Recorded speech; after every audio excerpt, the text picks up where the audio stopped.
Welcome everybody to the May 27th, 2025 regular meeting of the Troutdale City Council. Kenda, would you please, start with Pledge of Allegiance, and Councilor Leamy is going to lead us in that. I pledge allegiance to the flag of the United States of America and to the republic for which it stands, one nation, under God, indivisible, with liberty and justice for all. Thank you. Kenda, please call the roll. Councilor White. Here. Councilor Davidson. Here. Councilor Laney. Here. Councilor Andrews. Here. Councilor Allen. Here. Councilor One. Mayor Whitmer. Here. Ray, is there an agenda update? No, Mayor, it is as written tonight. All right, very well. Well, we'll move on to agenda item number 2, which is public comment. Public comment on non-agenda and consent agenda items is welcome at this time. Public comment on agenda items will be taken at the time the item is considered. Public comments should be directed to the presiding officer and limited to matters of community interest or related to matters which may or could come before council. Each speaker shall be limited to 5 minutes for each agenda item unless a different amount of time is allowed by the presiding officer with consent of the council. Do we have anyone who wishes to address the council under public comment? I'll start with Zoom. Anyone out on Zoom? Wish to make public comment? Anyone in the room wish to address the council under public comment? Seeing none, we will close public comment and move on to a presentation from East County Resolutions and discussion on future transition plans to an independent nonprofit. Welcome. Hello, thank you for having me.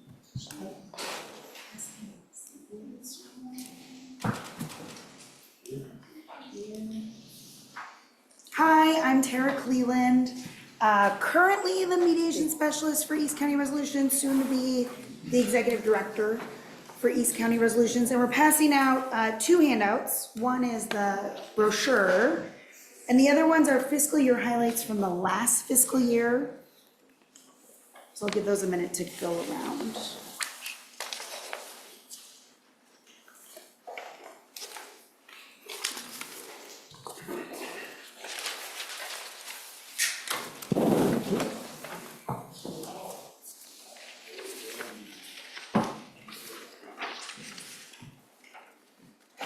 I'm so sorry.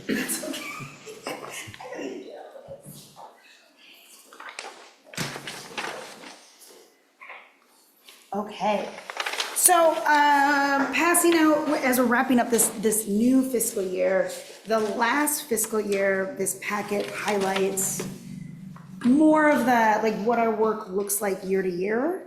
This current fiscal year, the one that ends June 30th, we've been in transition. We've been a City of Gresham program serving all of East Multnomah County for 33 years. Last year, the City of Gresham decided they would offload the program and no longer house it, which is really unfortunate. As you can see, we serve 2,500 people in East Multnomah County. We cost the city's general fund of City of Gresham about $3,100. So an incredibly efficient program that I take a lot of pride in running. And we're gonna keep pumping along. So we are almost all set to transition. For July 1st, we'll officially be an independent nonprofit, continue providing services to Troutdale, Wood Village, Fairview, and City of Gresham. We're securing a contract with City of Gresham as our biggest service area of the cities that we serve in East County. We get funding from the state of Oregon, which funnels from the legislator down through the U of O, and then funding for other services like fee training. The City of Wood Village is also funding, and City of Fairview as well, and City of Troutdale. So I'm here to present and let you know kind of what the update looks like, that we're transitioning, that we're gonna continue providing quality services to Troutdale residents, and that we are hopeful and appreciative of continued funding from City of Troutdale to continue our services. I'm checking in if there's any questions popping up for you. Well, we'll speak up. If we have it. Just carry on. I appreciate that, thank you. So moving forward, like I said, we'll be a nonprofit. One of the things that I want to pitch today is that we're in desperate need of board members that are City of Troutdale residents. We used to have an advisory board as a city government agency. We had an advisory board, and some of those folks have become board members, but we don't have a deep connection with City of Troutdale. So I'm making just a public request. If folks are interested in mediation, if they're interested in conflict resolution and facilitation work, to please reach out. You'll be able to reach us still at the City of Gresham for now, and then for even the next 12 months, everything will be forwarded to our new nonprofit email, our new nonprofit phone number, and nonprofit website. So you'll still be able to kind of go through the original channels. The brochure has like the current phone number. That will still be good for forwarding to our new phone number during the transition. Talking a little bit about the services, in case anyone's thinking, what is mediation? And not to be confused with meditation, even though that's also really prized and helpful. Mediation is an opportunity to bring people together, particularly neighbors, landlord tenants, parent teens, anybody who's having a conflict, to bring them together to help them resolve their conflict.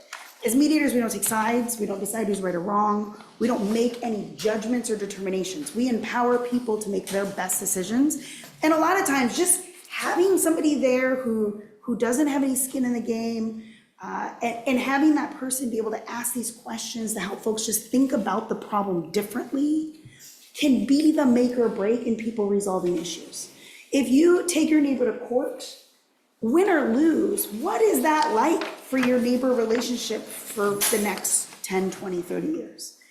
When you go to mediation, you build bridges, you connect with one another and humanize one another. And that doesn't mean people need to go to mediation and become best friends. It just means people go to mediation so they can resolve it in a way that's free, that they're showing up because it's voluntary, nobody's making them go, and that they really do just want to figure out their problem. And this third-party neutral, a mediator, can help them do that. And then beyond that, we offer training. Something we've done for Troutdale, even the sheriff's department and police departments, has been offering our 3-day conflict management training at no cost for any folks who lead neighborhood associations, city employees, police officers, sheriff, anybody doing public service work can attend our trainings completely free. And then we're giving people the skills to have these more constructive conversations and navigate conflict themselves. And then the continued support through our program, which again is totally free because we have continued support from all of East County that pays for our services in the state.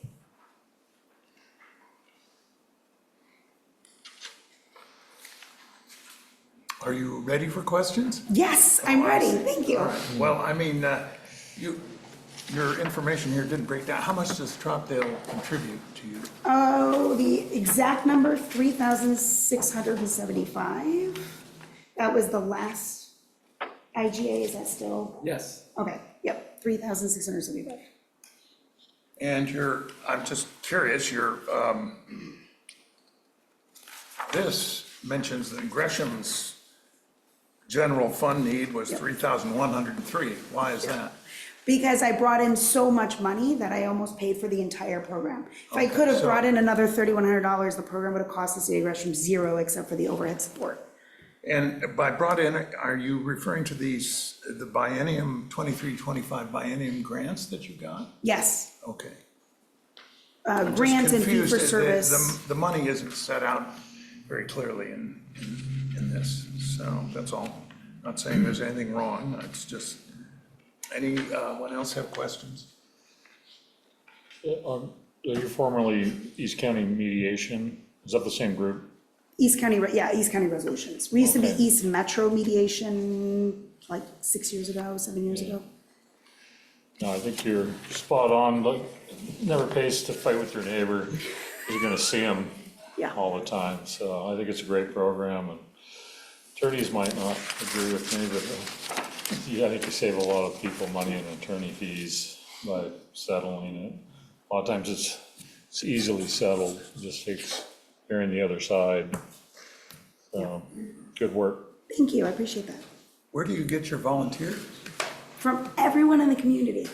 So I'll do another kind of public announcement, is if folks are interested in volunteering, they'll take it's a 52-hour basic mediation training, and then they go through a year-long mentorship program where they're volunteering 2 hours a week for the whole year under other more experienced mediators, and then you start co-mediating, and then you kind of always co-mediating in our model.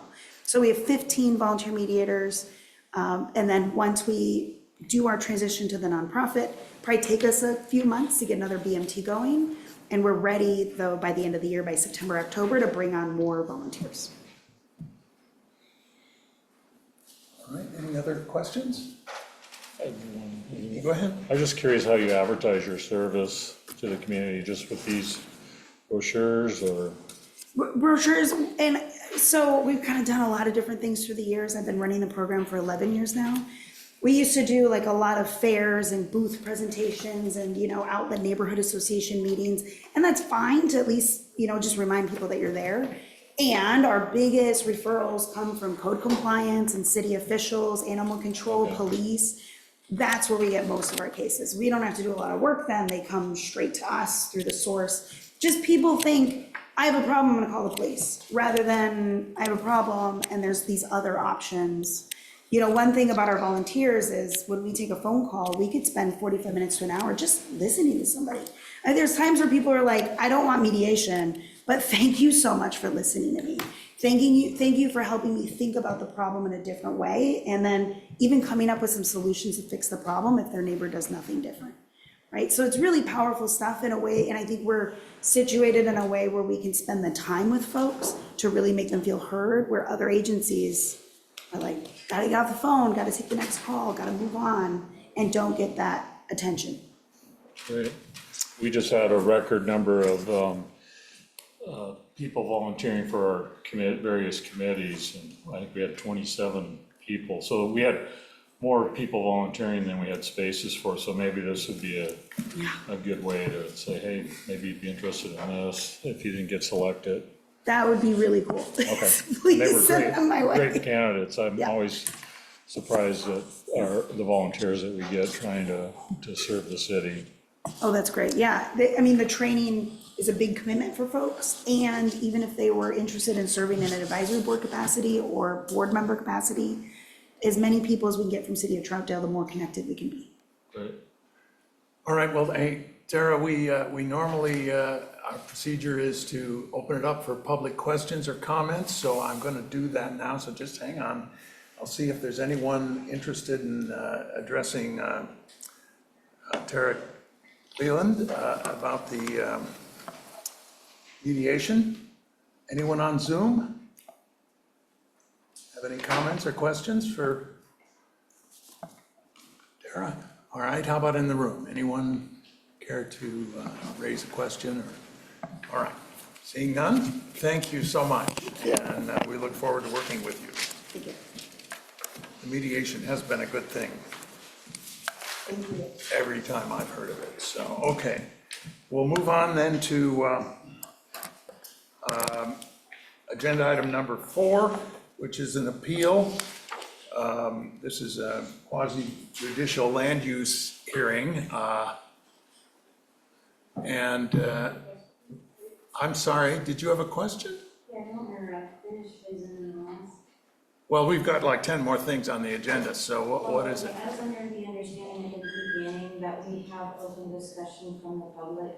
Yes, I already announced Oh, that, okay. and it's over. I didn't realize where it was and I got lost, so can you do that? Yes, if you want to address the council, unless the council objects, let's please come up, and we'll have to do it now. Okay, that's just it. Yeah, that's always the first thing on the Okay, agenda. yeah. Yes.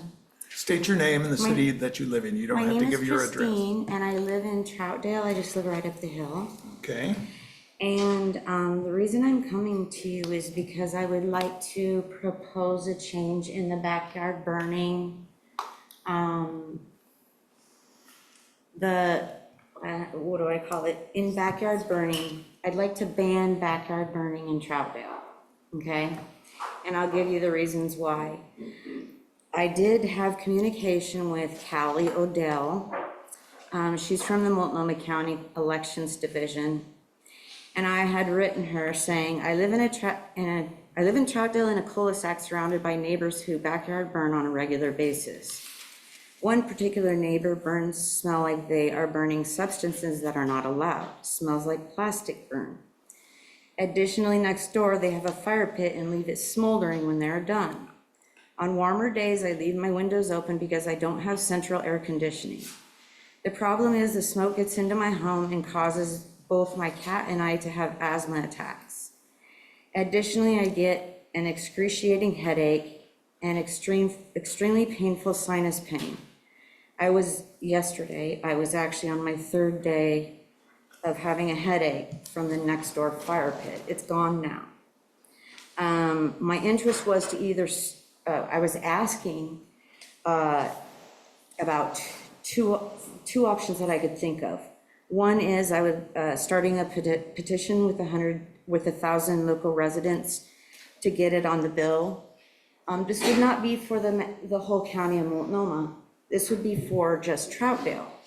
Now, let me go on with another person I did speak with someone at the fire department, and I have a voicemail message from him that I'd like to play for you if I can get my brain together, because, I'm a little nervous being up here. Okay, let me see if this is it. Okay, here it is, and hopefully it can be heard. Good morning. My name is Rolf. I'm here with the Gresham Fire Department. I'm returning your message from the other day. I wanted to give you a call and let you know that, yes, you would have to contact the city of Troutdale and get in touch with the city management, essentially, because ultimately we service the city of Troutdale and we make our recommendations. And we have made the recommendations for the city of Gresham, city of Fairview, and city of Wood Village, who have all no longer allow backyard burning, but the city of Troutdale still has decided to allow the backyard burning on all Oregon state approved burn days based on the recommendations of the Oregon Department of Forestry. So there's unfortunately not a whole lot that can be done there if the burning's being done legally out in Troutdale on burn days within the burn hours. Definitely feel for you in your situation, but there's not a whole lot that we can do past that. It would have to be with the city of Troutdale that you would make your complaints and recommendations to. Okay, that's the end of the message. City council. And then there's just one more quick item. And this is Ray Young. I emailed him, and what I emailed to him is, Dear Mr. Young, I'm contacting you in regards to problems with my backyard burning, fire pit burning within the city of Troutdale. I left you a pretty detailed message that you can listen to prior to responding to me via phone, email, preferably phone. The smoke from backyard burning, fire pit burning has been an issue for me for the past 13 years that I've owned my home here in this lovely city. I have two major issues here. Number one, not only are people burning on a regular, almost daily basis, some are burning items that smell of plastic and other illegal burn items. The smell is all awful, but it also affects. There's the 5 minutes, Mayor. Can I? Yeah, I think we grasp what your Okay, issue is. I basically wanted to finish off by saying that I'm not the only one that experiences this. The kids on the playground experience it. The wildlife experiences it.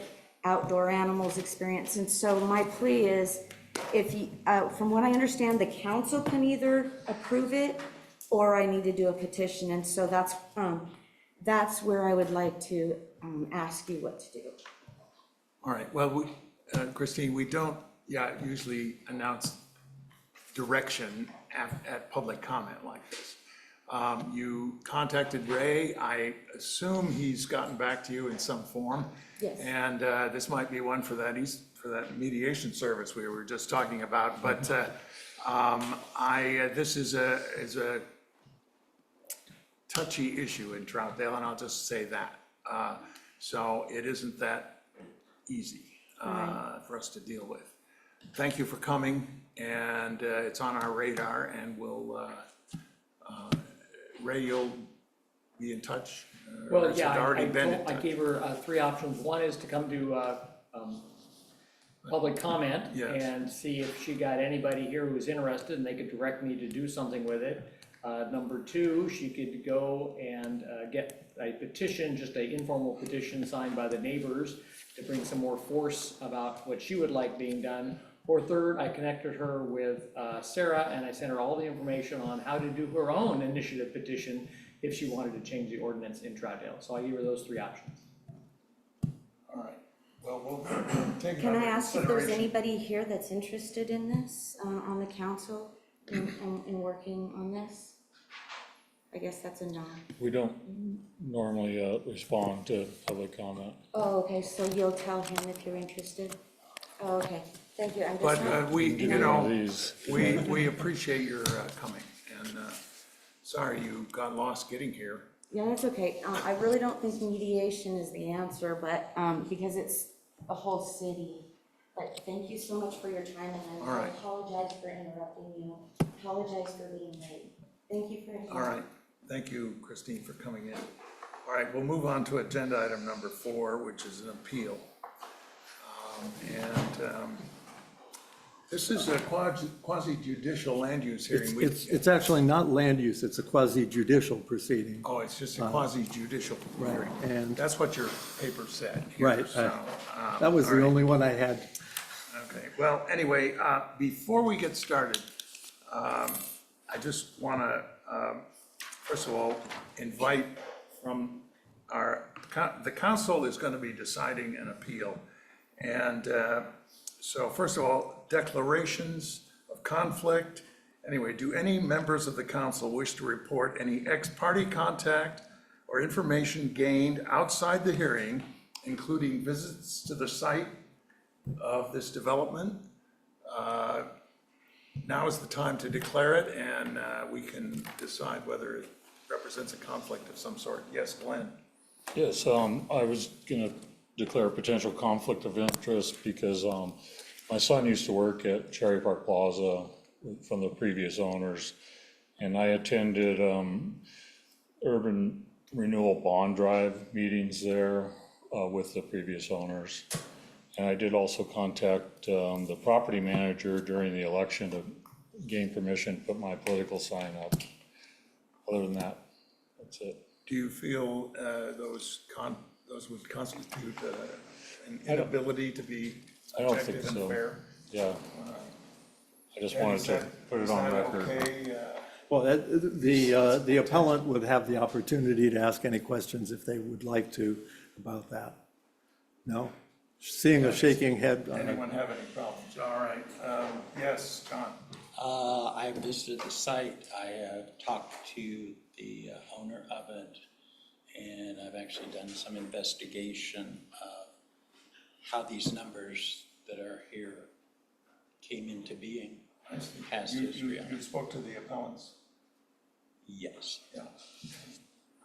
And does that render you unable to give a fair decision in this appeal? I don't think so. Again, the appellant, would you like to ask questions? No. Anyone else? Carol? I used to work at Cherry Park Plaza, and so did my daughter-in-law, so I wanted to let you know that, so. How long ago was this? Well, you know, you're It's gotta only be at least 10 17, so it years, can't be Maybe 6 to 10 years ago. 6 to 10 years ago. Well, the same question then, do you think that Yeah. this renders you I on? don't think so. The appellant Are is you prepared to be agreeing. fair? It's a small town. Yeah. Looks like everyone's been there. I mean, I Anyone never else? talked with the owners, but I worked for the management company, right, so. Where was it prior? which would have been the prior. That's right. Anyone else? Zach, Jesse? I know where the property is because I drive by it once in a while, but I've never been there that I know of, that I can recall. So I don't think there's any conflict there. Have all councilors familiarized themselves with the application and this appeal? Okay, everybody? Now, are there any challenges from the audience pertaining to the council's jurisdiction to hear this matter? Or is there a challenge on the participation of any member of the council? Seeing none. We're going to, the order of proceeding, we're going to hear from the staff first, then the appellant will have a chance to address us. And Mr. Mayor, if I may, I spoke to the appellant about this, and we agreed that it made sense for the staff to explain how the decision was made and what the decision was, and then the appeal would come after that. Otherwise, the appellant would have to explain how the decision was made and all in the first instance, so it just made sense from a temporal way of going through it. All right, sounds good. Then I will invite, it's a public hearing, anyone who supports the city and those who support the appellant. And we'll give a chance for both the city and the appellant to give any rebuttals they wish to give before we proceed to a decision. So. And Mr. Mayor, if I may again, Yes. is the attorney for the appellant and I had a conversation this afternoon, and it is, I'd say if the council upholds the decision of staff, then it is likely that litigation will ensue. And so the council and you might want to consider if you want to get legal advice and have discussions with me in an executive session closed to the public in order to find out what the city's legal rights and possible exposure might be on this matter. And as your attorney, I would recommend that you do that and that you not ask for those kinds of questions about legal rights of staff or me until there's an executive session to do that. I think that seems very prudent. So I would, unless any of the council objects to that, the idea would be that we'll hear all the parties and arguments, and then we'll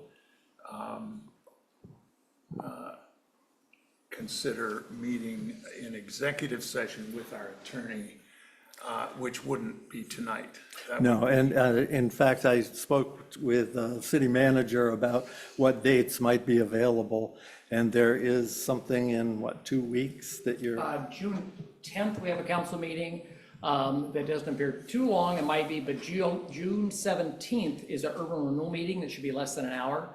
So we could schedule an executive session after the June 17th URE meeting. That sounds sensible. And- All right. And then, of course, the council would have to go out of executive session to make a final decision. Of course. Because no That's decisions are made in We make- executive we make a- session. We'll make a public decision at the end.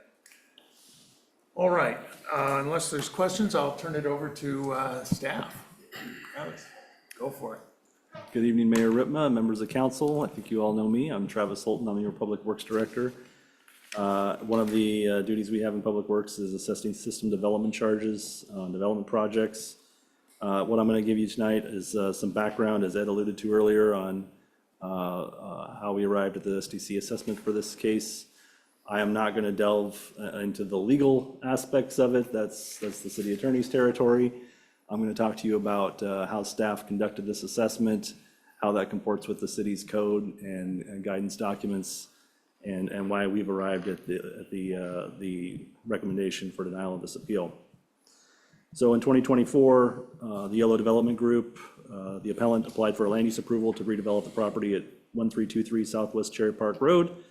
More specifically, they're converting it from what was an existing congregate care facility, as it sounds like many of you know very well, to a regular market rate apartment complex with, at least at the time of that we conducted the assessment, we understood to be 80 regular market rate apartments.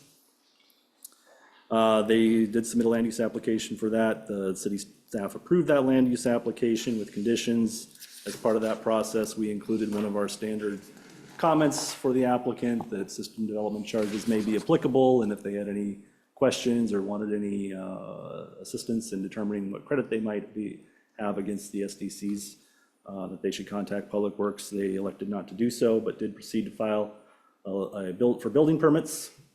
As part of the regular procedure, when a building permit comes through, we review it and conduct a determination to see if there are any SDCs due, whether it's for new development or incremental SDCs for redevelopments, expansions, changes in use, those sorts of things.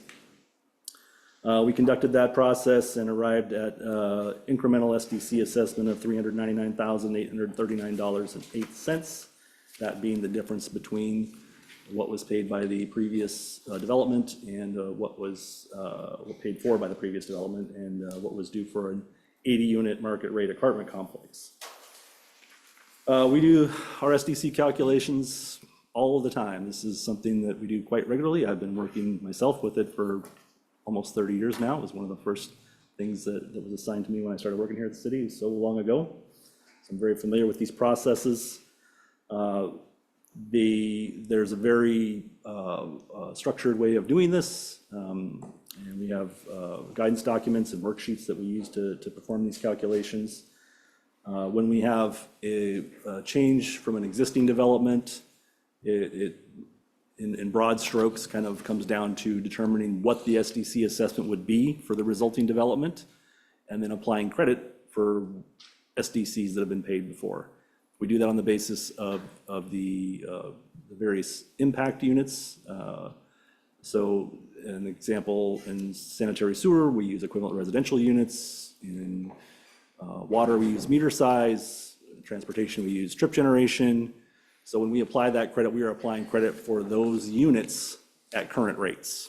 So we're not deducting the dollars that were paid long ago. We're deducting the number of units that were paid for, which is advantageous to the developers, actually, because the cost of those tends to go up and has gone up consistently in the time that I've been here.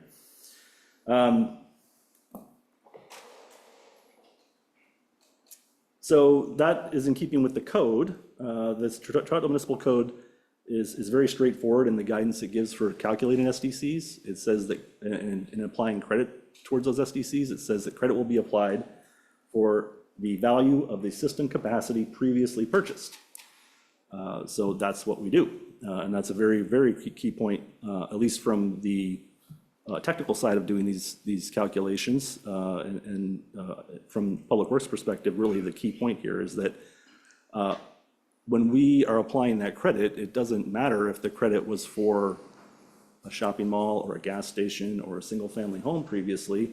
What matters is how much capacity was paid for.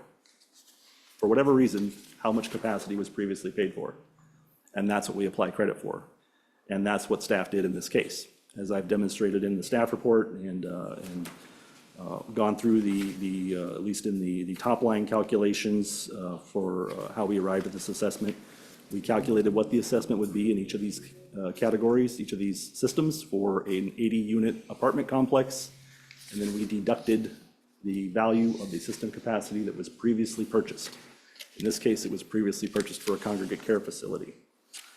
As you probably have seen in the exhibits, back in 2003 and then again in 2012, the city made a determination that congregate care facilities had a lower impact than regular apartments. So they had paid for less capacity than an apartment complex. Again, I would go back to, from the Public Works perspective in performing these calculations, Why there were, why the previous development was charged for the number of units it was is really not important. What's important is how much was purchased, and that's what we deduct because that's what the code directs us to do.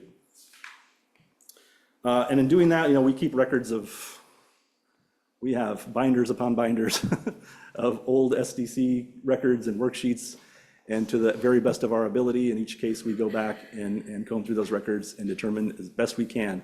Some of those records are not the greatest, some of them are very old. In these cases, they weren't that old, but we determine the best of our ability how much this capacity has been paid for in the past, and we apply that credit. And that's what we did here. So once we completed the SDC calculation, uploaded that to the permit system, and essentially provided it to the applicant contacted us with concerns, basically saying they didn't feel they should be charged these SDCs. Myself and the city manager both reviewed the calculations and concluded that they were performed correctly. And the code requires that the SDCs be paid upon the issuance of a building permit. YOLO was eager to get their building permits, and although they did not feel they should be charged these SDCs, they elected to pay them under protest, and then appeal that decision after the fact, as the city manager had advised them they could do. So they proceeded to do that. They paid the SDC, they got their building permits, they're working away up there, and then brought forth this appeal, which is attached to the staff report. And I'll apologize on behalf of probably everybody, ourselves, the appellant, on the multiple recurring copies of some of the exhibits, because we all prepared our various reports and attached a lot of the same exhibits. So you've probably got 4 copies of this SDC worksheet and 3 copies of that letter. And so sorry if that caused anybody any angst or grief. But we all, of course, want to provide you the best complete information we can to make this decision. So that's what we're here for tonight, is they've filed that appeal. The council is going to be the decision maker on this appeal. It's being heard by the council, as you've heard about, in a quasi-judicial capacity, and what that means is you guys should decide this on the facts and not on your opinions or your emotions or how do you gut feeling, that sort of thing. You should look at the facts, apply the law, and make the best decision you can based on that. The city attorney, again, has addressed all of the legal aspects, which I think is a lot of what the appellant has talked about and is not my specialty. So I will just close my part of this by saying, from the public works perspective, from applying the code, performing these calculations, having performed these calculations or supervised these calculations hundreds of times in my career here at the city, I think this boils down to 2 questions. Did the city correctly calculate the total capacity impact for YOLO's proposed 80 apartment units based on our system and our methodology? Yes, we did. That's demonstrated in the staff report and the exhibits. And then did we correctly give them a deduction for the current value of system capacity previously purchased, which is what the code tells us to do? The answer is yes, also illustrated in my staff report and in the exhibits. Given that those are in the affirmative and that the city attorney has addressed the legal questions and found those that also recommended a denial of this appeal, staff feels that there is only one conclusion that you can reach, and that this appeal should be denied in total. With that, I think I will turn it over to Ed Tromke for anything he wants to add to the staff's report. I would like to speak for a couple minutes to go over some of the things that are in the materials that you've gotten. The Supreme Court has said that if a city can deny a permit, it can condition the permit to serve the same end. And that's what we're dealing with here, are the payments of system development charges, SDCs, as a condition of approval for a permit. And the court has gone on to say that these kinds of conditions, if the city has the right to deny an application, don't violate the Constitution, and the city can collect if they are tied to they have a connection to the legitimate government purpose, such as providing water, sewer, stormwater, and traffic capacity, and if the charge is proportionate to the impact that the development has on the city's infrastructure. Okay. Each of those, it gets a little more complicated once you get into SDCs, because SDCs are a fairly comprehensive analytical system that the state put together to pay for infrastructure.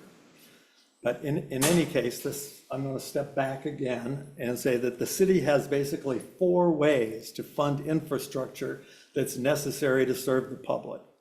The first is from the general fund, which is primarily property taxes, but there are some state funds in there. You know, there's a little marijuana tax. There's the gas tax has to be used on traffic improvements, can't be used for anything else. But generally speaking, property taxes. The second is utility fees, the rates that you charge people for the water, sewer, and other utilities they use. The third is something called a surcharge, and you're going to be looking at one of those tonight in terms of the police and fire fee that you may impose. That is something that was upheld by the Oregon Supreme Court in 2007 in the case of Knapp versus the City of Jacksonville. And it has an added benefit. Most cities don't use it for capital improvements. They use it for maintenance and operations because it's not limited the way SDCs are. They're limited to capital improvements, SDCs. And that is the fourth way to fund infrastructure is through SDCs. All of them are constitutionally valid, and all of them, well, 3 of the 4 have so far been imposed by the city of Troutdale. The SDCs were most recently updated in 2017 when the city obtained an impact study. It's in your packet. And I'm going to talk a little bit about it. The study was prepared by FCS, which the city uses both for setting rates of utilities and for setting the rates of SDCs. The study used experts' numbers, such as the ITE, the International Traffic Engineers Manual, for the traffic impacts that are caused by different kinds of development. Those are numbers that have been collected and generated over the years and distilled into tables so that the city can rely on those numbers as being connected to the impact. If you put up a house, you're going to create so many trips every day, and they're probably in such and such hours. That isn't necessarily true for every house, but Troutdale does allow the landowner applicant to come and talk to the city about adjusting those numbers. And that is what Travis just told us happened back in 2002 or 3 when the congregate care facility numbers were adjusted down because they convinced the staff at that time that there was a disparity between the numbers in the tables and the numbers that were actually going to come out of the congregate care facility. So the city did make and continues to make individual analyses of the connection between the impact of the property and the city facilities that need to be paid for. And that's consistently been done. And frankly, it's the Oregon System Development Charge statutes require that. The city code follows through and does that, but it also gives more than the statute requires in giving the reductions for previously paid for capacity. That isn't required, but the city does it because the city has a reputation for not wanting to burden development in a way that affects the prices that people have to pay for houses and apartments, their rent and all. It's fair. That's what the city's done. It's also even more proportionate for the individual impact of an apartment or a house because it looks at each one's history and what it's paid in the past, and that affects the going forward impact. the statutes allow, and the Constitution also allows, that these SDCs be charged or assessed at the time that a permit is made, permit is issued. And that is because there's, generally speaking, a change in use, a change in capacity, a different impact, a different way the land works in the city. It has different effects on the city and its infrastructure. And so that's why the state and the city assess them at that time. And that is one of the things I think that the appellant is challenging, is that it can only be done once and not later, not a second time, which is the way the Oregon system does work, and Troutdale's system. So on the water SDC, I would point you to page 23 of the FCS study. It's the second to last or third to last page in the study. It shows how water usage, now the water SDC wasn't charged in this case, but the water SDC is based on the volume of water that passes through each pipe size for the connection of the dwelling or building to the system. That does have a direct impact on the sewage use, which makes it part of the nexus, the connection.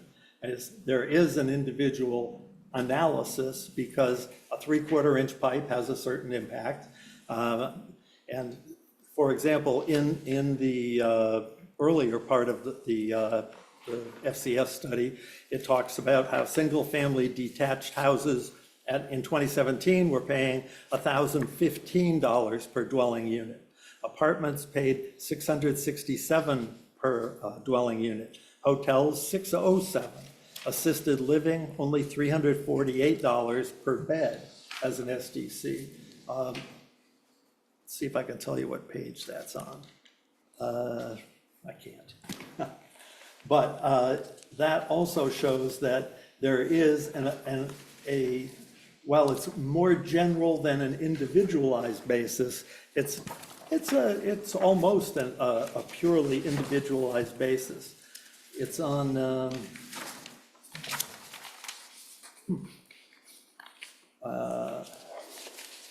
that's the cost. Bear with me. Oh, it is in here somewhere. It's only about 24 pages long, so we'll put it aside for the moment.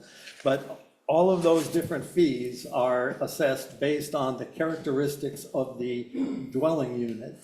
And restaurants have a different SDC, industrial users have different SDCs based on the characteristics of that kind of development. Then, again, every time that one is assessed, the owner can come in and talk to the Public Works Director and the city manager about adjusting it if they can bring some evidence to show that their particular case is different and the number should be down. Nobody ever asks to have it increased, but to have it reduced. So these kinds of individualized reviews is what the Constitution and state law requires. City code also requires it. So onto the sewer system. As we all know, the water turns into sewage, and the sewage is measured on equivalent residential units, or ERUs. And you can look at pages 10 to 14 of the FCS study, and page 13 shows the allocation of new projects to development costs. Most of the funding comes through utility rates. If you look at them, there's only one that is 100% SDC funded, and a few are partially SDC funded. That's because the nexus, the connection of those, is lower than 100% to new developments or changed developments. And so the city's methodology to adopt SDCs takes into consideration all of the things that the Constitution and the state law require. Let's see, on page 12 is the same sort of analysis as to sewer reimbursement fees. The parks fees are done a little bit differently. Troutdale based the SDCs on the number of people who reside in different types of dwellings, again, based on historic numbers from valid sources. And those numbers were put together, and the city charged no reimbursement fee for parks. If they don't have to buy into the existing park system, the city only charged an improvement fee of $111,000 for the parks. So those are the kinds of nexus and proportionality arguments that we believe are actually addressed by the city and state law. As Travis talked about, there are credits given based on the number of, on sewer, for example, the number of equivalent dwelling units.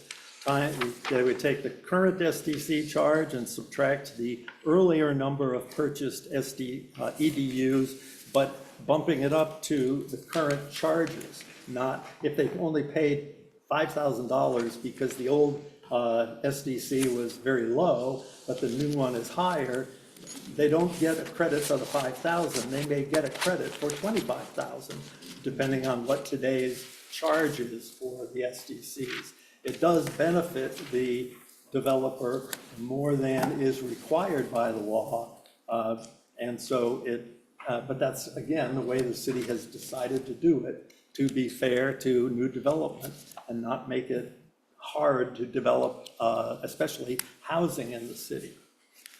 So there are two types of SDCs, the improvement and reimbursement. Reimbursement fees were a state and city policy of requiring every person getting a permit to pay a portion of the cost of the existing infrastructure that they will be using. And again, there's all of the nexus and rationality analysis in the FCS study.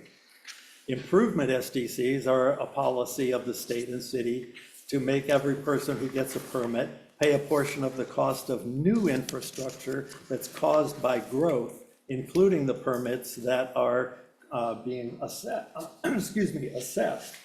And every attempt has been made in the methodology to make it proportional to the impact of the development.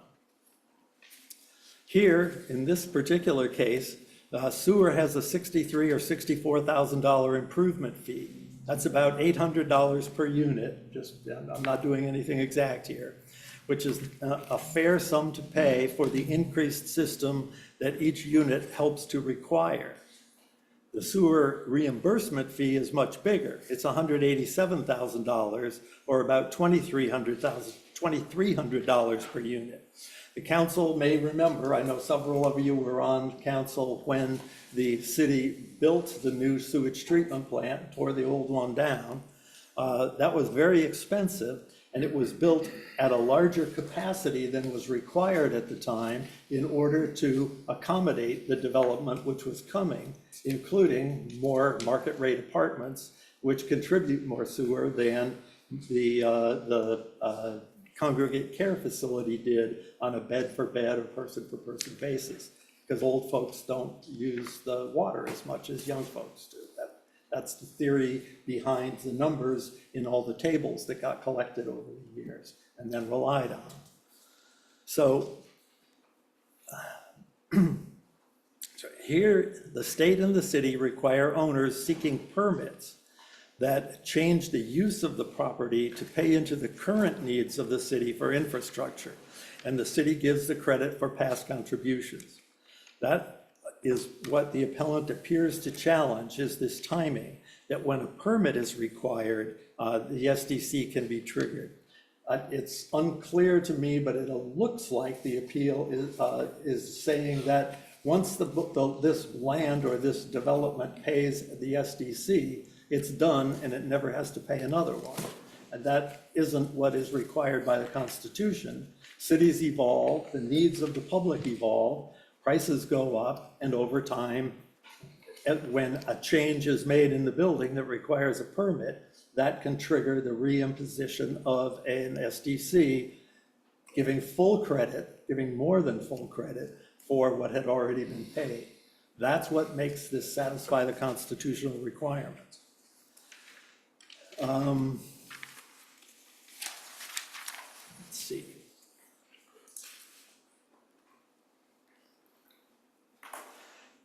In addition to some of the other requirements, the state and city codes require that the new development contributes to a fund, and the funds are dedicated to the infrastructure that the city needs to maintain itself and to grow.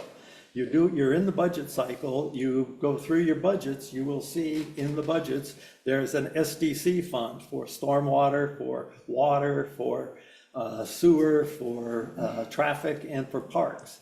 Those monies are dedicated to those funds. They can't be used for other public purposes. And that's what makes sure that there is the continued nexus and proportionality applied to the actual use of the dollars.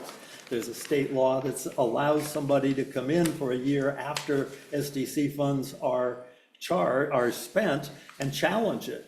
And if the city's wrong and a court says, no, that you used the funds for an unlawful purpose, the city has to make it up out of the general fund. That is what forces this nexus and proportionality. Now, I want to go back up to a big picture thing again. In some respects, courts may equate SDCs to a tax. In Washington County, in the Rogers Equipment case, the Washington County adopted the traffic impact fee as a tax, hoping to get around all of the SDC restrictions. They wanted to use the money as a general tax. That didn't work. The court said a traffic impact fee is a traffic impact fee, is bound by the state law. And so even though it is a tax, it's blatantly a tax in that case, it still gets charged and it gets spent as an SDC. And so courts may look at all SDCs as a tax to pay infrastructure. And taxes may be imposed by home rule cities like Troutdale, except in all cases, except where it's prohibited by either state or federal law. Okay? Home rule power is just that. You have full legislative power under the Oregon Constitution to impose taxes unless the federal law says you can't or state law says you can't. And in this case, it's still the nexus and proportionality would still be the issues. And we believe that it's satisfied by the material that's in the record. The SDCs would survive as a tax or even as a surcharge. We're going to talk more about surcharges today, but a surcharge could be triggered at the time a permit is granted. The courts could treat it as that. The courts tend to look at these issues, whether it's a tax, a fee, or an SDC, they look at them as what it really is, not the name that somebody put on it. So naming it as a tax or a surcharge or something isn't really what is important. It's how it's imposed and how it's used that a court would look at. And again, that's that Knapp versus City of Jacksonville case. Here, the city has chosen to impose SDCs. It's done much more analysis than about nexus and proportionality than is needed to impose a tax or a surcharge. This rigorous analysis satisfies the constitutional requirements in staff's view of imposing exactions. And with that, I don't want to answer any further questions about it. And I would do that in an executive session because if you do uphold the SDC, we're told that litigation is very likely to follow. And so with that, I would ask that you move on to the appellant's time to speak. If I may, Mr. Mayor, I would add one more thing, just hearing Ed's discussion that I'd like to address, and that's one of the things that the appellant has talked about in their appeals quite a bit is the idea of individualized determination and asserting that the city has not made an individualized determination in this case, and staff would disagree. We do make individualized determinations. We have, as Ed talked about in our each of our systems, it's based on the actual character and scale of the development. It's not a general fee or a flat fee that does not take into consideration the scale or character of the development. You've seen the rate tables for sewer. We have numerous categories in there that are individualized to different types of uses. Transportation, as Ed talked about, we use the Institute of Transportation Engineers trip generation manual is nationally accepted reference. Stormwater, we use actual impervious area of each development. The only exception being single-family homes, which are standardized on an average. So we do make individualized determinations, and we did in this case as well. The applicant's assertion that there was no individualized determination just does not meet the facts. The other thing I want to address very briefly is the assessment made for the congregate care facility. If you look at the department directive, I think it's 1.5, which sort of fleshes out the mechanics of doing the SDC calculations based on the city code. One of the things it talks about in there is, well, we have a number of categories in the sewer category, for instance.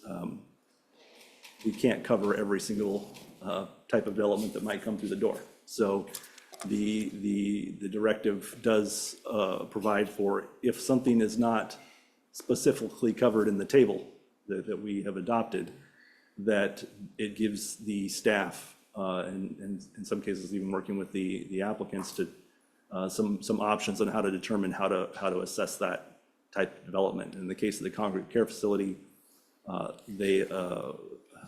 it's many years ago, so it's not like I have perfect recall of it, but the essence of it was that they argued that they were not the same as regular apartments, that there was not a category in the table that fit them. And as the directive provides, one of the options is to select an existing category in the table that is most akin to the proposed development. In that case, the city determined that the most close match in that table for congregate care was apartments, or excuse me, hotel motel. So that they were assessed that rate.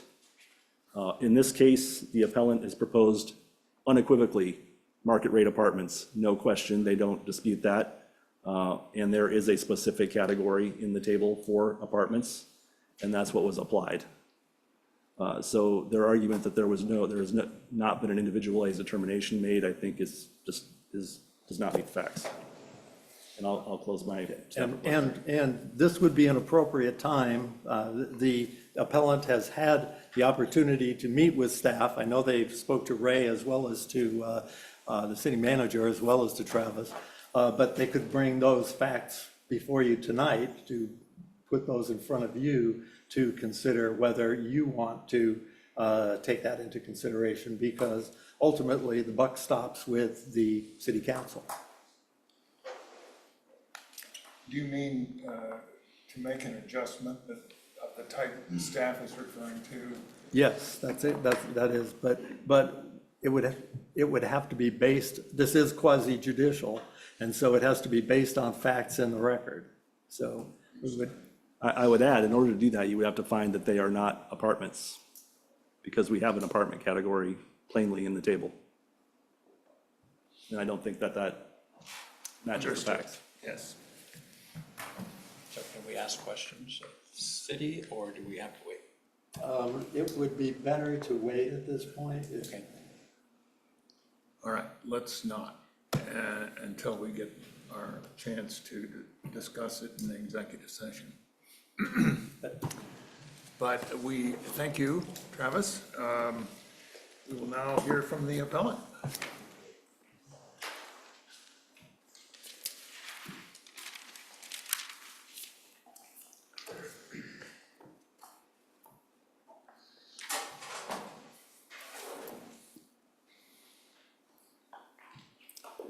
Good evening, council members, mayor, Ed and Bray. My name's Grant Taylor. I'm here on behalf of the development team. Behind me, we also have Joe Schindler, going from my left to your right, Craig Metz, and our attorney, John Taylor. Let me first echo Travis's apology for having so much math and all the appendices to the letters that we've sent into you. So let me kind of start before we get into the substances of how we got here, who we are. So Craig and I have been working on building housing projects in California primarily for the last 5 years now, and we've both been in development prior to that as well. We started working with Joe, who lives up here in the Portland area, and about 1.5 years ago, he came to us and said, hey, the Cherry Park Plaza is going out of business. They're going to shut their doors. We think this could be an opportunity to build, to convert it to an apartment complex. So we came up, looked at it, and we were pretty intrigued by it. The way it was configured when we first saw it was 73 existing apartment units. All of those 73 units had kitchens, bathrooms. Some of them were 2 bedrooms, some of them were 1 bedrooms. I think there may have been 2 or 3 studios in there as well. So we had 73 apartments that were already configured, ready for people to live in there. In fact, people were living in there. They just happened to be older individuals. As the building was originally constructed, there were actually 81 of these apartments. And as Travis alluded to, in 2012, the then owner of the building converted some of the ground floor apartments to a memory care facility. So you're nodding your head because your daughter worked there, so you'd be pretty familiar with it, I think. So that's what we had to start with. And you heard the term congregate care facility a number of times. That's not what this was. I don't know why it's being characterized as such. It was an independent and assisted living facility to begin with. The original building permit for this building said assisted living on it. The congregate care component of it was the memory care part of this building that didn't come about until 2012. So what we essentially had here to begin with in 2002 when the building was built were 81 apartment units that were really designated for older folks. So that's kind of the background of how we came into this as an opportunity to increase the housing stock in Troutdale, simply primarily replacing the age of the tenants in the building from older to younger folks. Now, the building permit component of this was to reconstruct the 81 unit configuration that was originally there in 2002. We were taking the memory care component of this and basically putting the same walls that we're in, the same kitchens that we're in, the same toilets and showers and bathrooms that we're in. We're going back to the original configuration. So that kind of sets the stage to how we got to here. As Travis mentioned, we paid the permit fee under protest because we did not see how we were causing any impacts to the sewer or the park systems. And we disagreed with the computation on the traffic impacts. We didn't disagree that we had an impact, we just disagreed as to the amount. We'll get to the individualized determination on that in a moment here. Now, we've had much ado here about what the Constitution requires. And let me pass out a handout for everybody. And that you can set that around. There's 2 sides to this. The first side walks through what the Constitution requires. I'll just wait a moment until it makes its way around to everybody.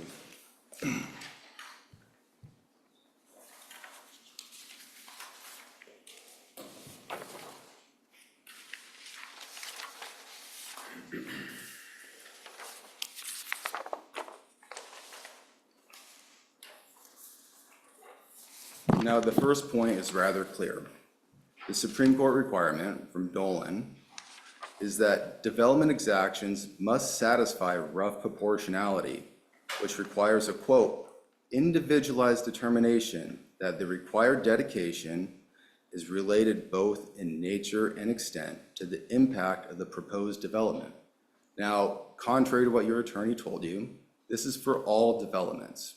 It is not in instances where the city has the authority to deny it, because the city can always deny a permit that's before it. This applies in instances whenever a development is proposed. And what this statement really means is that the city, quote, cannot rely on, quote, conclusory or generalized assertions, quote, about development impacts. Cities must, quote, make some effort to quantify their findings. And cities must show how the demanded exaction, in this case the SDCs, addresses the specific burdens or impacts created by the proposed project. And moving down, the burden of the proof of these exactions is on the city. That is very clearly stated in Dolan. And the Sheets case that Ed talked through quite a bit here from 2024 was actually a unanimous Supreme Court decision, which is unusual these days. They confirmed that these proportionality requirements apply to legislative enacted fees, which would include SDCs. So this is a very different framework than what Travis was talking about, where the crux of his analysis was how much capacity was previously purchased versus what is now being permitted. That doesn't satisfy the individualized analysis that the court required. So if we move to the next side of this sheet, we have a series of questions here, which really ought to be answered by the city staff and the attorneys, which would really get at what an individualized assessment means in this situation, where you're primarily changing the age of the occupants in an existing building. First, the sewer SDC. Does the permit for conversion cause a new impact on sewer infrastructure? If it does, what specific new sewer infrastructure improvements are needed to accommodate the conversion? This would include new sewer pipes, a new treatment facility. As you already heard, the ongoing sewer fees assessed really pay for the operation and maintenance of those facilities. Then the last question would be, what is the cost of those new sewer infrastructure improvements? Again, we have the same number of toilets, same number of bathrooms, same number of kitchens. In fact, we even deleted the commercial kitchen that was originally in this building, where food was made for the entire group of folks who live there. So I mean, arguably, we're even causing a less sewer impact by removing those things where water is drawn in and goes out to the sewer. The transportation SDC. Now, this is where the city's methodology is closest to being correct. However, the city didn't properly characterize what was existing at the time it decided to charge the fee. As you heard Travis explain, it was characterized as a hotel motel. That's not what we had here. We had an independent and assisted living facility. Now, when you use the ITE manual's methodology, you come up with, and the math is here and it's in your, the appeal letter that we provide you, so I'm not gonna bore you with it, but it comes with only a small increase in trips when you properly assume that an assisted living facility was the existing use compared to market rate multifamily. So how does the city justify charging for higher trip ends using the hotel motel assumption versus the correct assisted living assumption? Now, why does this work under the constitutional framework? You're accounting for what is actually on the ground, and then you're using a methodology, how many trips does the manual say you're gonna generate, and assuming that those trips are gonna cause an increased traffic impact on the road. I believe that amounted to about a $9,000 or $10,000 traffic fee compared to the $31,000 that was charged. The last one is the Parks SDC. And the questions here essentially mirror the sewer SDC questions. Does the permit for conversion cause a new impact on parks infrastructure? What specific new parks infrastructure improvements are needed to accommodate the conversion? And then what is the cost of those new parks improvements? Again, these are questions that I believe you're gonna have an opportunity to ask your attorney and the staff. But these really represent the proper framework for assessing new charges on the project. I'm happy to engage in any discussion with you guys if you choose, or we can end it there. If he won't be at the executive session, so if you have questions, please do ask him. And let me also make sure that, anyone else?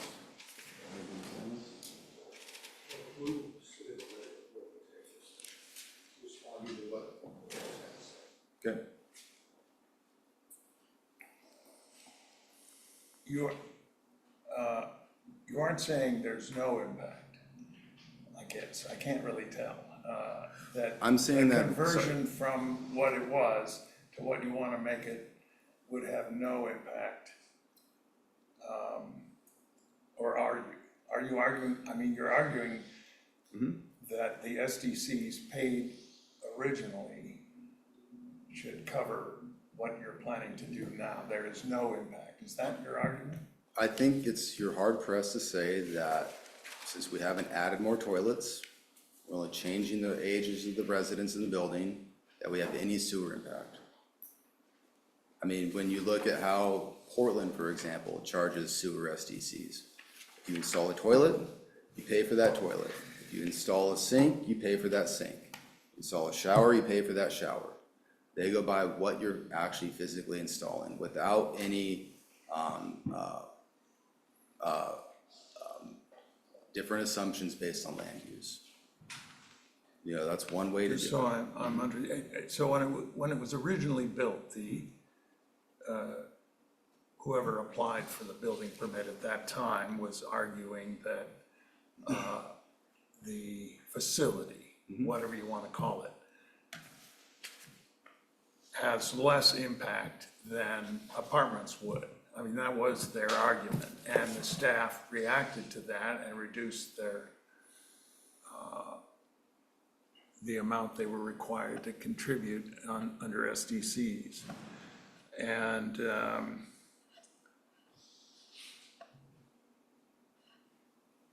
I don't know about these tables and so on, but if in effect you're coming in and saying what they were wrong, their argument that the facility that was built would have a lesser impact was wrong, or the city shouldn't have agreed to it, or something. I guess I mean, apartments, the assumption that apartments would have a more people live in them, I don't know, a greater impact on the sewer than the facility that was originally built. I don't know, I guess I'm just looking for, how would you challenge that? Well, it's not my position to challenge that. The burden of proof is on the city. The city needed to, in its first instance when it charged the fee, show, for example, that we are going to generate impacts on the sewer system. And I guess, Mayor, to keep going here, I did a survey of different jurisdictions, and many of them don't distinguish between an assisted living unit versus a market rate apartment unit when they charge SDCs, or as other jurisdictions call them, impact fees. So, you know, there's a number of different jurisdictions out there that don't make any distinction at all. What the staff elected to do in 2002, I mean, that's to any of our speculation. But for some reason, they chose to treat the facility as they did, and allowed it to connect to the sewer for 81 units. I wonder, all right, you were presented, you requested a building permit, and an SDC was calculated by the city, and you objected to it. Did you request a recalculation of any kind at that time? I did, and it was told to me by both Travis and Ray that the calculations were done pursuant to the city code.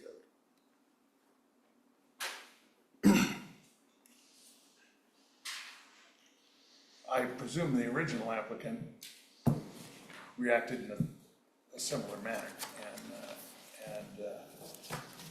but there was eventually an adjustment made, so I don't know.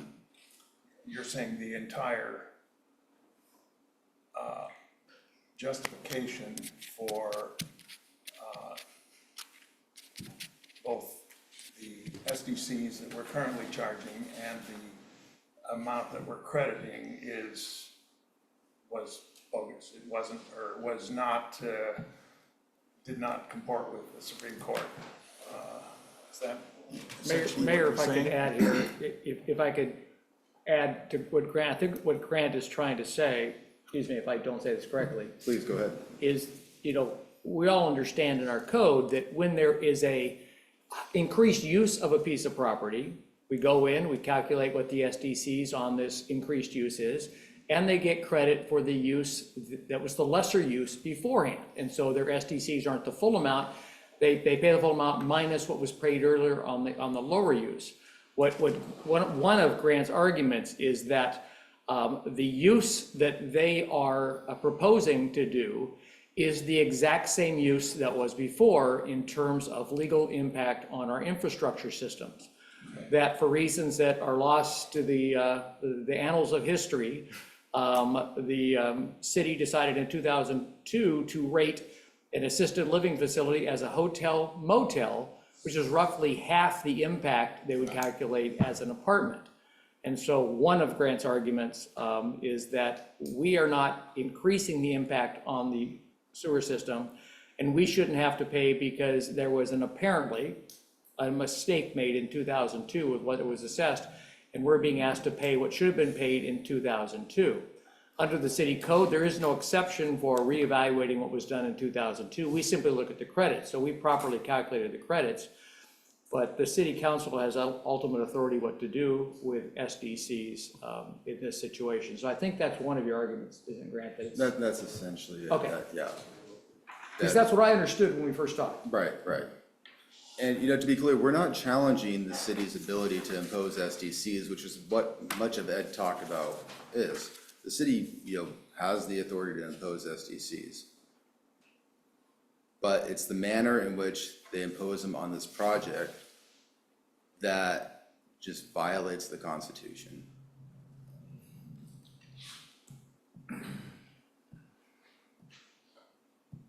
Anyone else have questions? Just had one. Go ahead. I know our code allows incentives for 55 and older projects. Were you aware of that there were incentives given for that original project? I don't recall ever seeing any incentives in the code for that. I'd be curious to see what they say. Just throwing that out as a possibility of why there's this discrepancy, because now you're breaking away from that 55 and older group. Yeah, sure. I mean, even if there is an incentive, it has nothing to do with whether there's an increased impact on the system, which is what really matters in this analysis.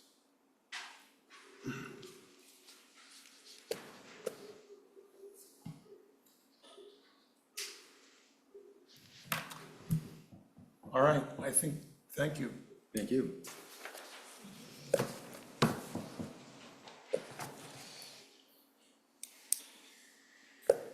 Now, Ed, the order of business says something about those in support of the application. Is that just? Yeah, it's a general? public hearing, All right.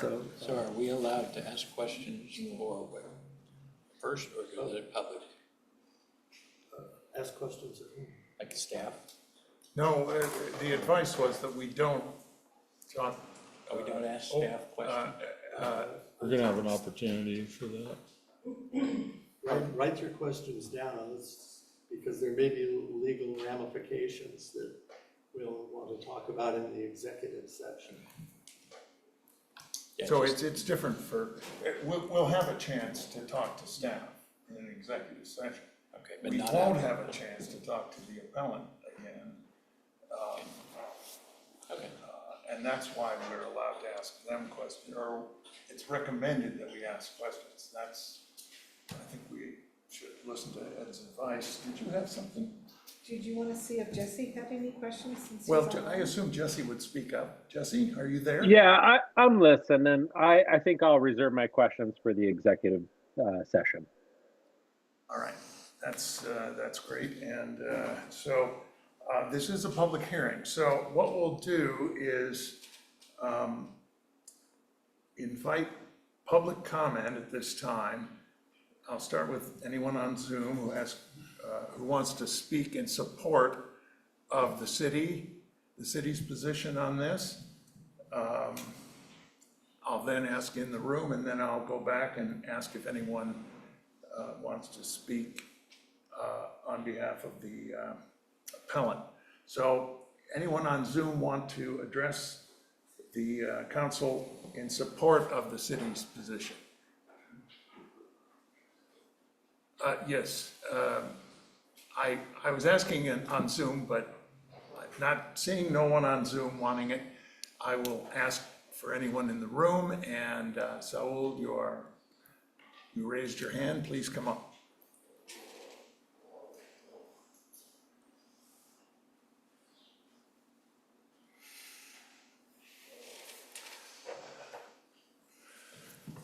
Good night, my name is Saul Pompeyo. I'm the owner of Restaurante Pompeyo, and this is a very interesting topic.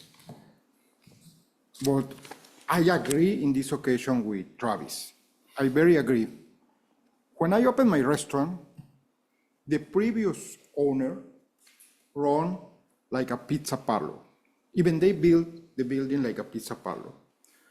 When I applied for my license, they told me the capacity of your restaurant for the pizza parlor was for 55 people. But because you decide to do a restaurant, even we have the same menu, I say it's a restaurant, they reduced my capacity to 30. When I start to grow, and it's the same pipes, and it's the same everything. Only they change, they use it. Before it was for a pizza parlor, and I changed for a restaurant. And they reduced my capacity. After a year and a half, they sent me a bill for $15,000 because I increased my capacity. Maybe I don't agree with the calculation, but is the code on place? If that company wants to change, they need to change the code, because right now is the code we have. The water and sewer, that's why it's the constitutional, because the water and sewer is not a privilege, it's a right for the humans. How, and it's supposed to be free. Well, the cities needs to charge for the service to bring the water and take out the sewer. And it's a shared bill. And this city already decide how they go to charge. And it's in the code. Many times I don't agree how is the calculation, but it's the code already. Because if you guys give a break to them, I say, hey, give me a break to me. And many people ask for break. And everybody wants to have the break. It's the code. If the city really wants to give some break to them, they have only two ways. Pay for the general budgets to them or change the code. That's how Travis explained me many years ago. And every time I try to work in the code, because I think so the apartment needs to pay more and the restaurant needs to pay less. That is my opinion. That's how I say, this is the same case, the same building.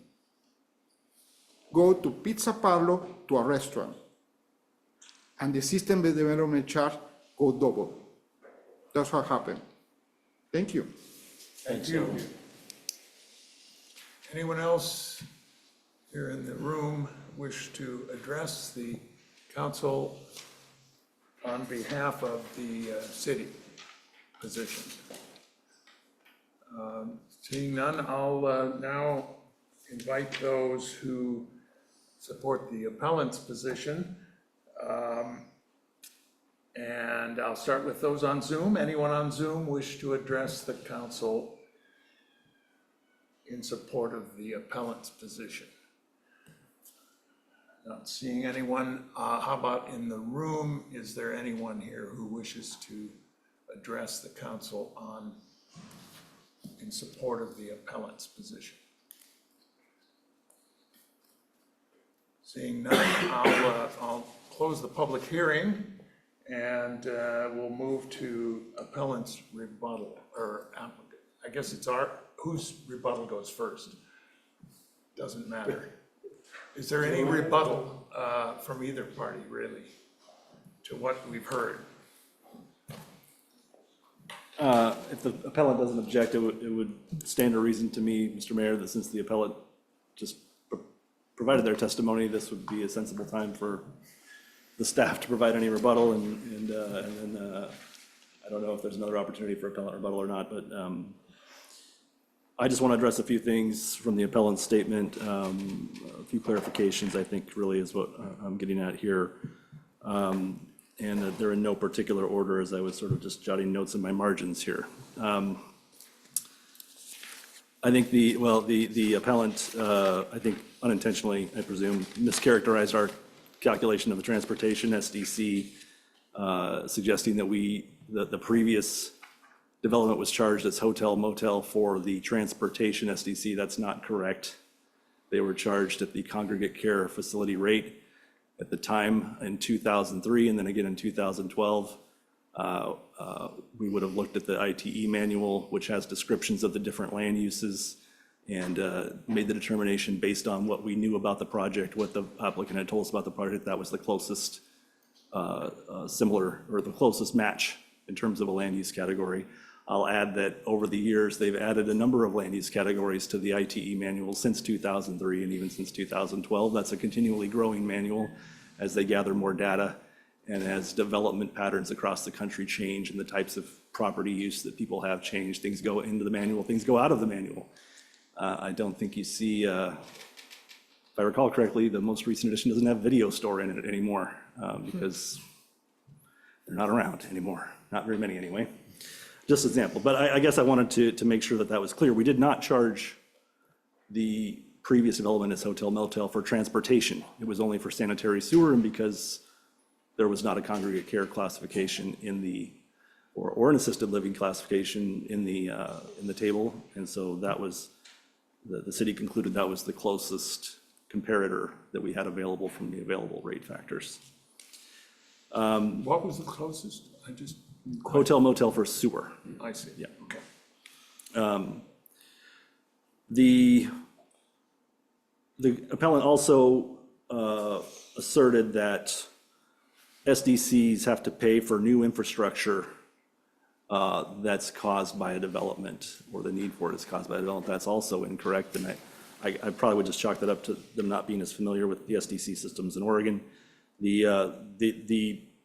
have a reimbursement component, and that's the bulk of the sewer fee, for instance, is the reimbursement component. That's not new infrastructure, that's existing infrastructure, and the statutes provide for cities to charge a reimbursement SDC for new users that are going to use existing systems that others paid for to pay back into those systems. And that goes into the reimbursement fee, and as Ed, I think, talked about earlier, that's an even separate budget account with its own separate rules about what it can be used for, as opposed to the improvement fee, which gets into a separate fund and has separate rules that are even more stringent about what it can be used for.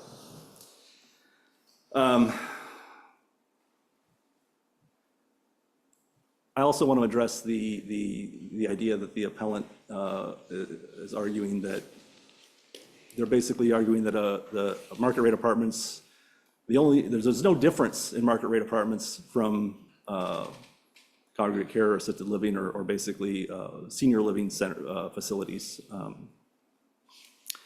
And I think that's not borne out by the facts either. I mean, the IT manual recognizes there's a difference for transportation. They have lots of different categories for residential use in the IT manual, and there are even a few different categories these days for senior living, assisted living, congregate care, those types of things. So I think right there is a demonstration that there is a difference in the impact of those types of facilities versus market rate apartments. And as I think one of the other staff members mentioned earlier, tenancy matters. The type of tenancies that you see in senior living facilities, and this was undoubtedly The crux of the argument that was made back in 2003 is that they are lower impact because they have lower occupancy rates in terms of persons per dwelling unit. The lifestyles are different. That's probably what was the underlying basis of the parks argument. So just to say that, well, it's 81 apartments, what does it matter if it's older folks or younger folks? It matters. The ITE manual, which is based on real data collected from various sites across the country, certainly supports that it matters. And they also, the appellant has also asserted that the city has the burden of proof to prove the impact. Well, we have a system for that. It's the SDC methodology that you've all adopted. It assigns levels of impact to different types of development, and we've accounted for that. So we have proven our case. Those are the points I wanted to address as rebuttal, unless the city attorney has anything to add. No, I will reserve comments for our later discussion. All right, thanks. Thank you, Travis. Mr. Mayor, members of council. And we'll go on to the appellant.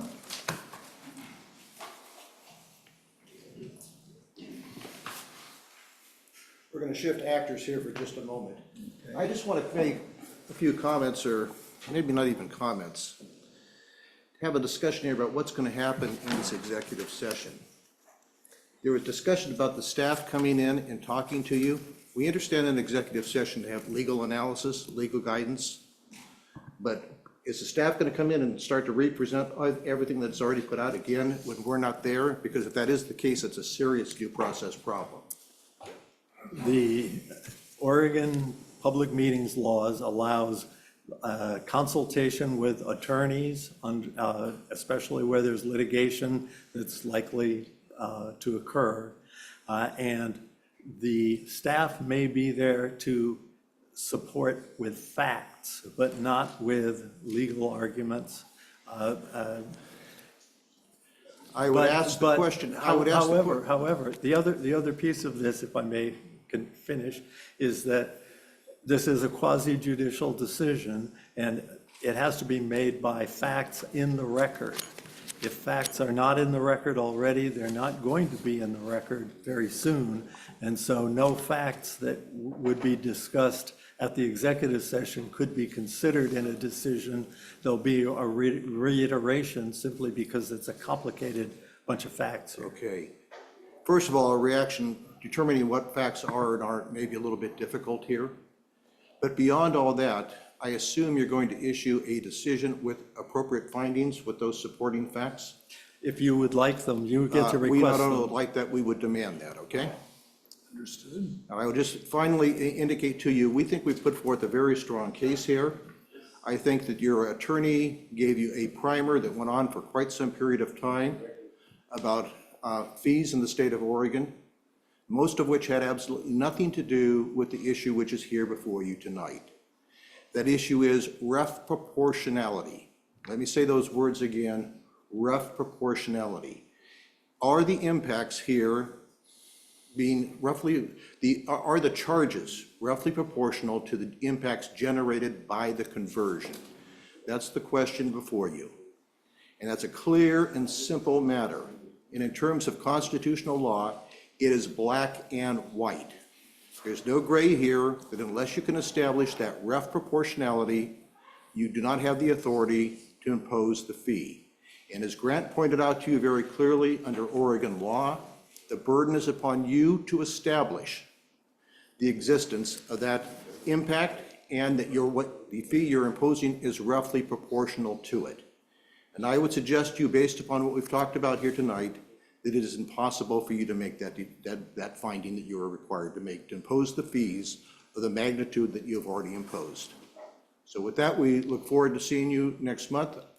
We would request that you have the hearing on the 17th of June. All right.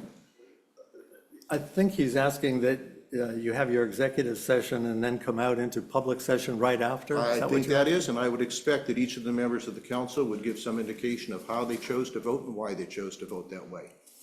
That is reflected in a set of findings which can be reviewed by the court. Well, yes, I mean, I think our final decision is a vote that is public. It's not just the vote, it's the rationale behind the decision. We've asserted that, Those we've will be- asserted, let me finish this, please. We've asserted that you have not met the requirement of showing a rough proportionality of the fee which you've exacted in terms of the impacts which we have created. You need to, in writing, respond to that question in a set of findings so the court understands your reasoning if you choose not to grant this appeal. May I ask you a question? Yes. Would it be okay with you if after the executive session, at the end of it, a consensus of council tells me what kinds of findings to write? I won't be able to write them immediately. It'll take a few days at least.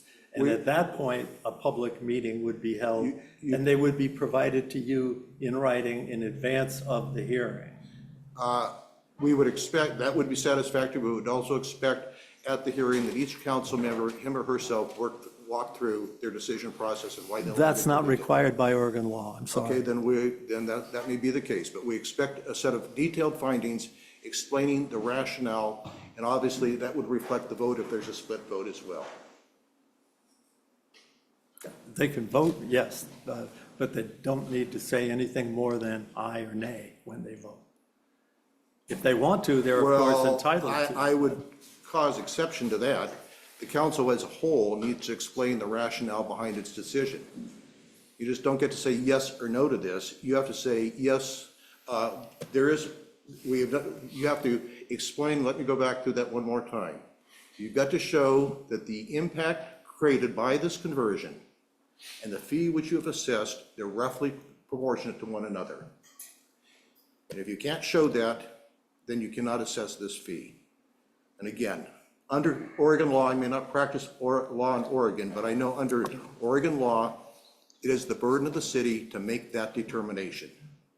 And I'm going to say one more time, I don't think you can make it in this case.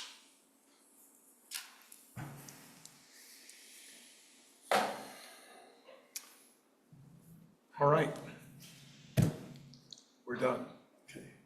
I mean, we'll have an executive session on June 17th, I guess. So we're not making a decision tonight then? Yeah, but it's likely not to start until 8 or 9 o'clock at night because it does follow another meeting. So as soon as whatever findings are prepared that I'm directed to prepare or other staff are directed to prepare, those will be provided to you immediately, and we'll set a second hearing, more like where it will be a public meeting where the actual vote will take place, and any discussion that people want to have about the way the findings are written will be at that point in time. And I don't believe that council is required to do this, but I would encourage them to allow you to make a presentation, or not presentation of fact, but a discussion of your analysis of the legal conclusions in it at that point.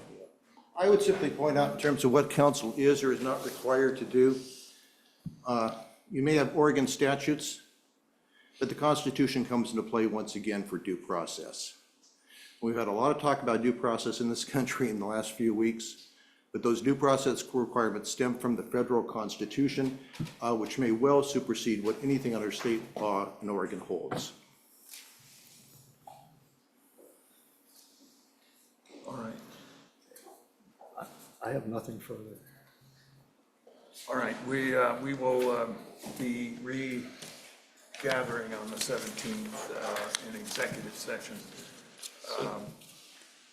My understanding of this, and I must have misunderstood, is that we would make a decision, and if our decision led to it, we would end up going to court, so we would have a executive session. No, we are not going to reach a decision tonight. We need, essentially, our lawyer is advising us to have an executive session before we consider a decision. Okay. Because of, there's, for various reasons, good reasons. So I'm going to move on to I need a break. a break. I need a 5-minute break. Yeah, all right. Let's take a 5-minute break, folks. Back at, well, you know, 8:18. Yeah, I needed a break too. Well, it's pretty confusing, but I understand STCs pretty well, so I don't know about the rest of you. Did Hergen send me something else? Oh, okay. Yeah, that thing, I mean, I couldn't do it, and I talked to him again. So it wasn't just you, they had tried other printers before they came to the States. Well, when you've got an 8x11, 8.5 by 11, that has problems on all 4 sides, I can't stick it together to hold it in, so that problem's going down the center. So it hasn't laid out the printed double-sided trim. I never looked at it, so I saw it briefly today. I was like, Laid it out. Spread. That's not how we laid it out. I was just saying, I was under the impression that you guys were gonna vote, and then it was gonna go to the, then you were gonna have an executive session. That's what was in. We start the council. On to agenda item number 5. This is public hearing on an ordinance that was introduced on May 13th, adopting text amendments to Chapter 14 of the Troutdale Development Code, Dakota. Oh, there you are. Yeah, making my way up here. Okay. Thank you very much, Mayor, Council. In the interest of time, since we've already seen the full presentation, I'm not going to go through the entirety of the presentation. Staff has not received any public comment since the introduction of this on May, I believe it was 12th. So 1 second while I will just pull up a couple of slides, but I'll just skip through the majority of the presentation.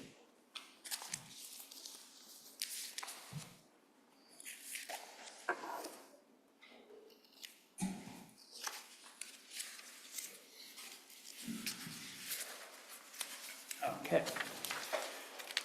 Thank you, Council. My name is Dakota Meyer. I'm the Associate Planner here with the City of Troutdale.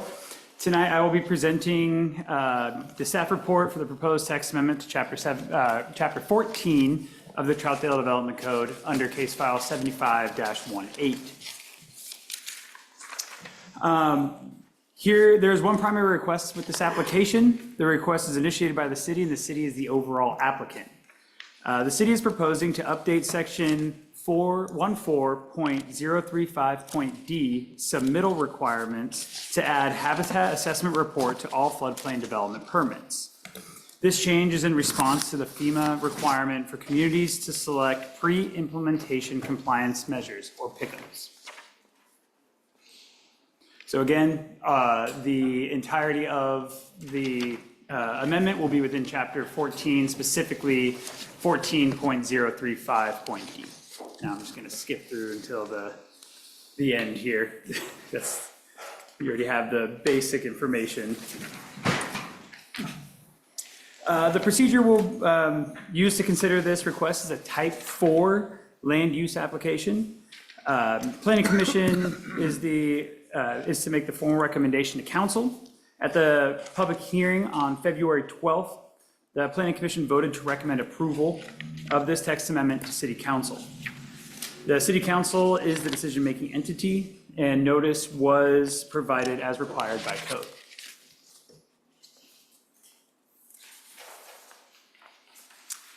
Tonight, the action that the council is asked to take is to consider the Planning Commission's recommendation, which is approval of the amendment, and either confirm, amend, or reverse Planning Commission's recommendation, enact or defeat all or part of the ordinance, or remand some or all of the proposal back to planning commission. And I'm here to take any of your questions. Any questions from council? I have one question, and Ed, again, feel free to chime in on this. Is this gonna solve the suit if we do one of these pick'ems? Or is that suit gonna continue against FEMA? On the buyout? Yeah, This is this is FEMA's response to the suit. So FEMA settled, if I'm correct, they settled the suit on the BIOP, and then their way of making sure to implement the BIOP is to require communities to select pick'ems, so the pre-implementation compliance measures, in order so that way FEMA is then meeting the requirements of the suit. okay. Yes, I it would just, solve I it. look at some recent projects, like Amazon and FedEx, and those could have never been built if we didn't mitigate and move floodplain we actually moved it to Fairview. And by losing that ability is a big concern to our city because of all the water we have surrounding us. So I'm just, I know we have a great planning staff now, but people come and go, and I'm just worried about the future. There is a cutoff date on this, is that correct? A sunset date? Yes, it's a 5-year sunset. 5 year? Yeah. Okay. And that's a great point you brought up. That was also brought up during planning commission. And as staff, this was the best possible pick out of the 3 that we were given. Okay. But that is a very good point to bring up. Due to some of the larger projects, especially up in our trip site, a lot of that is floodplain. And so it would make development a little bit more difficult in some ways. There was a question about mitigation if it all has to be done on site. FEMA has not been very clear about that. So for example, for the Amazon, mitigation was done off-site, full mitigation, but an impact would still technically be considered at the site of the Amazon. So FEMA hasn't had very clear ground rules, and correct me if I'm wrong, whether or not that mitigation can be done off-site or not. So we're still kind of waiting. This is still rolling out slowly as far as the rules that communities have to follow. This is just, this is a requirement that they did agree to, or that they did make, that we do need to make moving forward in order to remain part of the flood insurance program. We could opt not to do this at all, but then we would be pulled out of that flood insurance program. And after seriously considering, staff decided it was best to move forward with this. It was the best for the community, for those that need those lower rates for flood insurance, since it does sunset in 5 years. Okay, that's all I have. Thank you. Anyone else?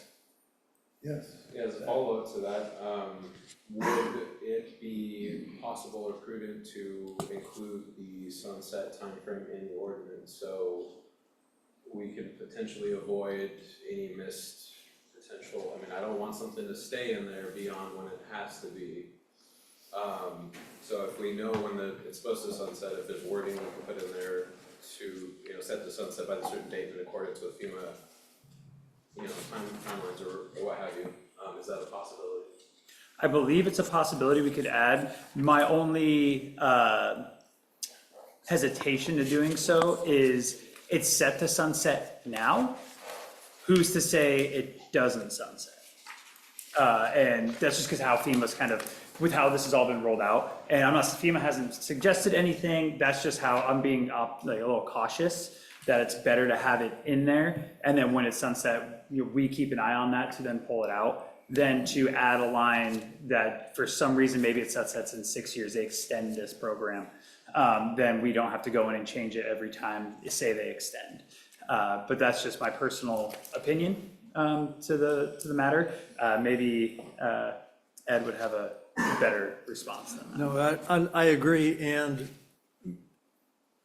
I think that what council might want to do is have staff bring back a report on that in, say, 6 months or maybe in a year, maybe both, to say whether or not it looks like it's going to sunset so that you can monitor this and add a sunset provision if it looks prudent at that point in time. If it looks like FEMA is not going to let it sunset, well, then you're just gonna have to keep it going the way it is. And you can repeal it at any time if it does sunset in the next, 5-6 years, so. And on that note, the part of this requirement is city staff is also required, it's not part of the ordinance, but we are required to keep track of all floodplain development. We already do something similar for FEMA in order to be part of the flood insurance program. It's a report we do every October with FEMA, but this is something that has to be done we have to report back to FEMA on the 31st of January every year. And if you would like for kind of a report back, that would be a good time because we would have a floodplain development report, basically that we would submit to FEMA, basically listing out all of the floodplain development that we've had within the year. And we have to do that every year until this sunsets. So if you would like, that is a time that we could come back after that report is finished and also give an update on whether or not it's sunsetting and where they're currently at. Because at this point right now, FEMA, we haven't heard a whole lot with FEMA given the current situation going on with FEMA. So we have not heard a whole lot other than make sure you are tracking your floodplain development. And I'm assuming we're still gonna get some more rolling out here probably in the next month, because that's what the last we heard is they'll have more information rolling out in June. So if that was something that you would all like, I'd be happy to come back and give a presentation on that report early next year. And also talk about the setting at the same time.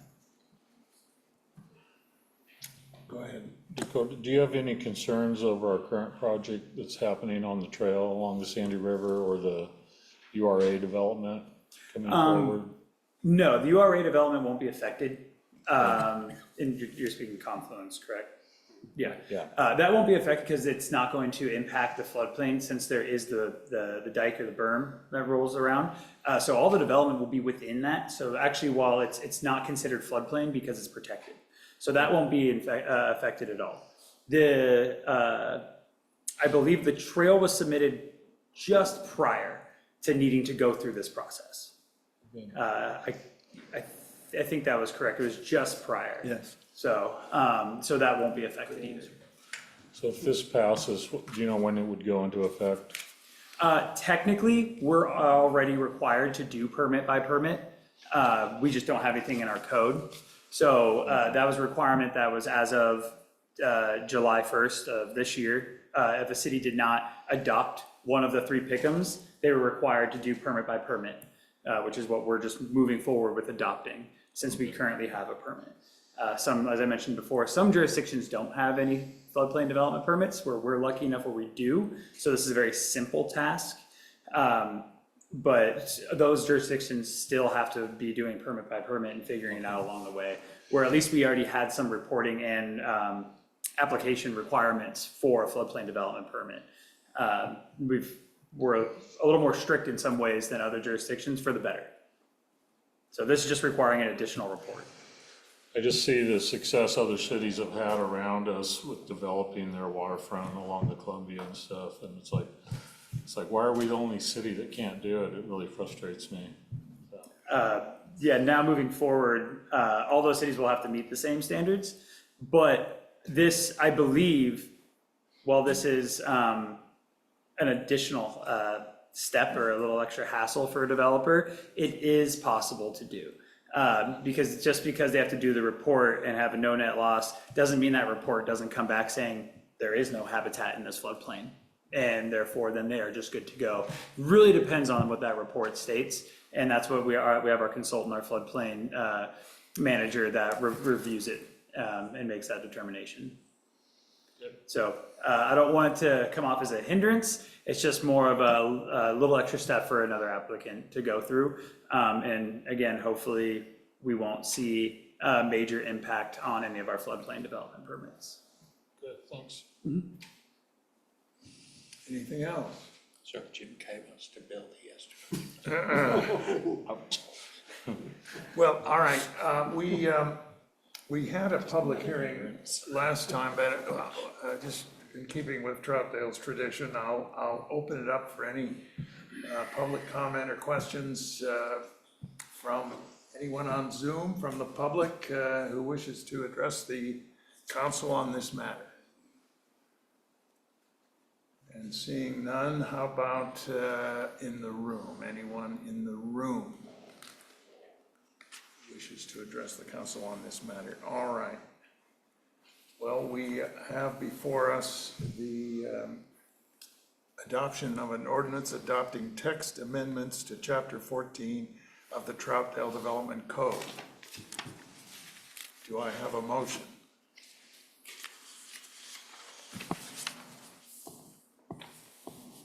Just the exact ordinance. Well, it's an ordinance adopting text amendments to Chapter 14 of the Troutdale Item Development 5. Code.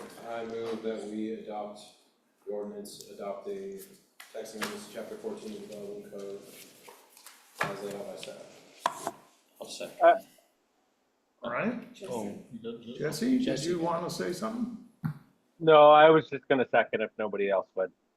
All right. It's been moved and seconded. Unless there's further discussion, call a roll. Counselor Leahy, Yes. Counselor Andrews. Yes. Counselor Allen, Yes. Mayor Whitman, Yes. Counselor White, yes. Counselor Davidson, Yes. All right. Thank you. Let's move on to. Thank you very much. Thank you. Appreciate it. Let's move on to agenda item number 6.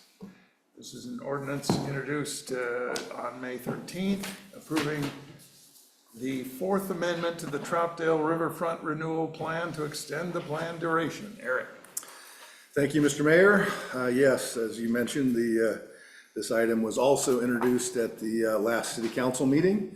And as I had mentioned then, it's fairly straightforward and kind of much simpler than the previous 3 amendments we've done to the plan. This simply extends the time frame that is allowed under the plan to incur the debt. The debt limit is not changed, just the time frame.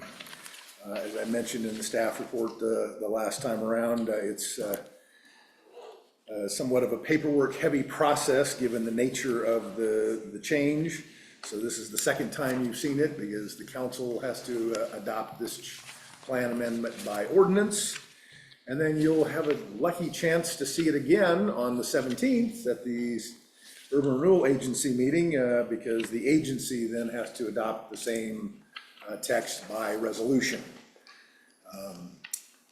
As was also the case with the previous item, there haven't been any changes since the item was introduced on May 13th. Didn't have any changes from that meeting nor any follow-up since then. And so I will not belabor the matter and just mention again that you will see it again in 3 weeks. I'm happy to address any questions that the council may have. Questions from council?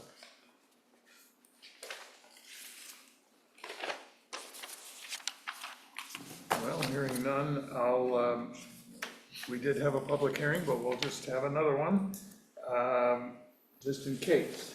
Anyone on Zoom who wishes to address the council on this matter? Approving the 4th Amendment to the Troutdale Riverfront Renewal Plan. All right, anyone in chambers here wishes to address the council on this matter? Hearing none, the matter is before us. I'll do this one. I move adoption of an ordinance approving the 4th Amendment to the Troutdale Riverfront Renewal Plan to extend the plan duration. I'll second it. Okay. There's no further discussion. Kenda, call a roll. Counselor Leahy, Yes. Counselor Andrews. Yes. Counselor Allen, Yes. Mayor Whitman, Yes. Counselor White, Yes. Counselor Davidson. Yes. All right. Thank you all. We'll go on to agenda item number 7, public hearing ordinance introduced May 13th. An ordinance amending the Troutdale Municipal Code Title 3 Revenue and Finance and establishing Chapter 3.36 police and fire services fee. Eric. Thank you, Mr. Mayor. Yes, as you mentioned, was also previously introduced at the last council meeting. As I mentioned in the staff report, I've not received any follow-up or changes. There were no changes to the materials as a result of the last meeting and public hearing. The need for the fee has been, sorrowfully, I guess, discussed multiple times, also at the Budget Committee meeting. Just to clarify, this adoption of this ordinance creates the framework or establishes the fee. It does not set the rate. That will come to you at the next council meeting in the form of a resolution. But the ordinance establishes that framework, provides for the fee establishment, the billing, the collection, the fee calculations, administration, appeal procedures, et cetera. It also prohibits the use of the fee from use on other general governmental purposes, and it can only be used for police and fire costs. And so, as I mentioned, there are no changes from the introduction 2 weeks ago, and with that, I'm happy to address any questions that the council may have. Questions from the council? All right. I have one. Glenn, sorry. So I know we're gonna set the fee here, I think June 10th. So I guess my question is, I've kind of realized we weren't expecting this large of an increase, and I know it's been reduced since a lot of talking has gone on. So I feel like we do have to do something right now, but in the future, I'd like to plan and allow the public to actually vote on these types of increases, because it's something Troutdale's never had to do. In my opinion, we've had the money. I remember, Eric, on your graphs, you kept showing us, if we get FedEx, we're gonna be okay here, and then if we get Amazon, you were calling it the Uber graph, and we got all those things. But here we are having to add a new tax or fee to our citizens. So I'm just thinking they should have some say in it on the next time, because there's already been attempts made to increase it from the original amount or to add parks in on it. And, I've seen how fees go. I've seen like system development fees that we talked about earlier. 1 year they increased 154%. So I'd like to have some protection built in for the citizens that are gonna be paying this fee. And I don't know if, my question is, do we do that now? Or do we do it when we actually set the fee?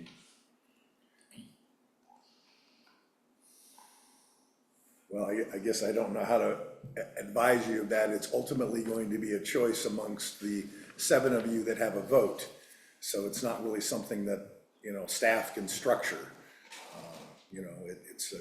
This fee is a function of the more than $2 million of increased costs for public safety that we're facing coming July 1st, and the responsibility under the Oregon local budget law for staff to propose a feasible budget. This is what was proposed to the budget committee and certainly was discussed. They were free to not approve it or change it or whatever. And that's a group of 14 of the citizens. Again, staff has 0 votes in that process. And the fee, the way the ordinance is structured, the fee is set by resolution. So the council has much, I guess, easier flexibility in adjusting the fee depending on what occurs. And so if there is a new, more cost-effective solution for fire in the coming years as a result of pursuing other things, then council could be in a position to be lowering it to $12 a month rather than it being 15. But I can't really predict how that is going to unfold. Zach? It seems to me, we're looking over the ordinance that we would have the ability to put in a provision to indicate that future changes would be able to be passed on from our hands to a matter of vote for the residents of the city. That's what I'm seeing. Answer that question. Is that something you want to amend? I think I mainly just wanted to get that on the record. Sure. So I'm ready to move forward. Yes, this is a new thing for Troutdale. Most other cities do it, have a fee like this, and we have managed to escape it. Having the ability to react to the large increases that have been proposed in our police and fire services contracts, which necessitate this fee, is not something we can do if we don't have some flexibility. The fee is the only thing we can do without going to the people. And frankly, I'll tell you, my position is we're elected to make reasonable and sound decisions for the city. And that's part of our job, I think, as elected councilors and mayor, and this is a judgment, this is a modest change that aligns us with other cities, and I mean, there are, everything could be referred to the voters, and I don't think, we're gonna be faced with joining perhaps a fire district. That will require a vote of the people. So having the ability to impose a fee like this, which won't be popular, I know, but it is necessary, I think it's practically the one thing we can do right now to help keep our budget in balance. So anyway, you said your piece, and that is right. We could always refer things, anything we want, to the voters, probably. I'm not sure, there might be some rules about that, but the prudence of that is yet to be proved to me. But I do think we need to be able to justify what we're doing. And in this case, we absolutely are going to need the additional funds this is going to bring in, but nobody likes it. Nobody, not me, nobody. Anyway, the matter before us is adoption of this ordinance allowing for the fee. And so I'll invite public comment. We had a public hearing at the introduction, but in the usual Troutdale tradition, I will first see if anyone on Zoom wishes to address the council on this matter. This is establishing the police and fire service fee. Seeing no one, how about here in chambers? Anyone wish to address the council on this matter? Otherwise, the ordinance, this is the ordinance establishing our right to collect the fee. We aren't setting the fee tonight. We're going to do that at the next council meeting. So anyone out there who wants to object, Carol, get back to us. Anyway, Carol. The only thing that was on my mind is, like 5 years from now, 10 years from now, that people can't go back in and say, well, we want this money to be paid to Paul instead of Peter.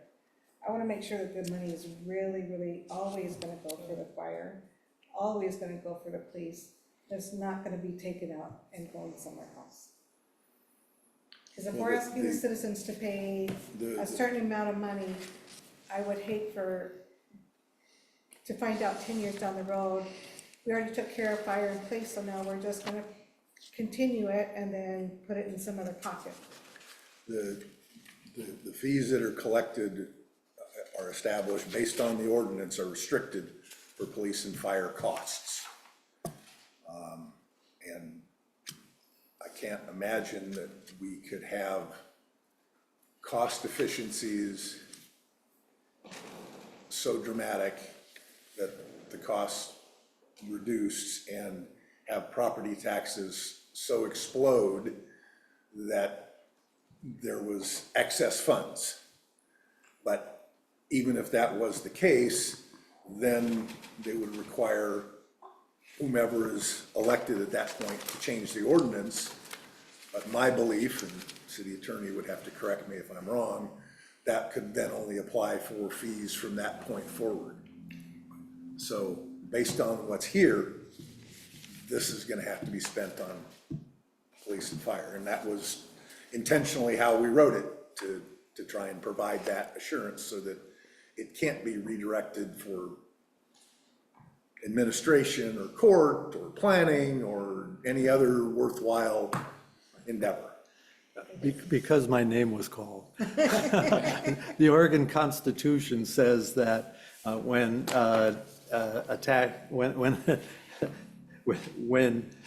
taxes or fees are raised, they have to say, they have to state, I'm trying to remember the word, it's not precisely, but it's very close to that, what the revenues will be spent for. And so these are locked in until and unless some future council changes that. And if you'll, Metro's talking about changing the homeless services bond and going out to the voters to be able to use it to actually build housing, because they decided that's more necessary. So, but they have to go to the voters for that. Okay. Yeah, you can't really bind future councils any more than we're doing. This is clearly restricted to just police and fire, and it would have to be changed. Well, I only brought it up because, I mean, as I hear the news and I hear that this pocket was taken to pay for this pocket, I just want to make sure that when we say that it's going to go to fire, at least during my term, that it's going to go to fire. It's not going to be to pay another pocket, that's all. Rest assured. John? Thank you. We had also discussed, and it's just been a discussion, that when we put the levy out to the people, that we would include in there removing this fee and replacing the levy as an incentive for them to vote. Yes, that we certainly have that option, and it would be prudent to be selling it to the voters that way. I think that would be good. So I move that we pass an ordinance amending the Troutdale Municipal Code Title III Revenue and Finance and establishing Chapter 3.36 Police and Fire Services Fee. I'll second that. All right. If there's no further discussion, call the roll. Councilor Lee? Yes. Councilor Andrews? Yes. Councilor Allen? Yes. Mayor Redma? Yes? Councilor White? Yes. Councilor Davidson? Yes. All right, thank you all. Okay.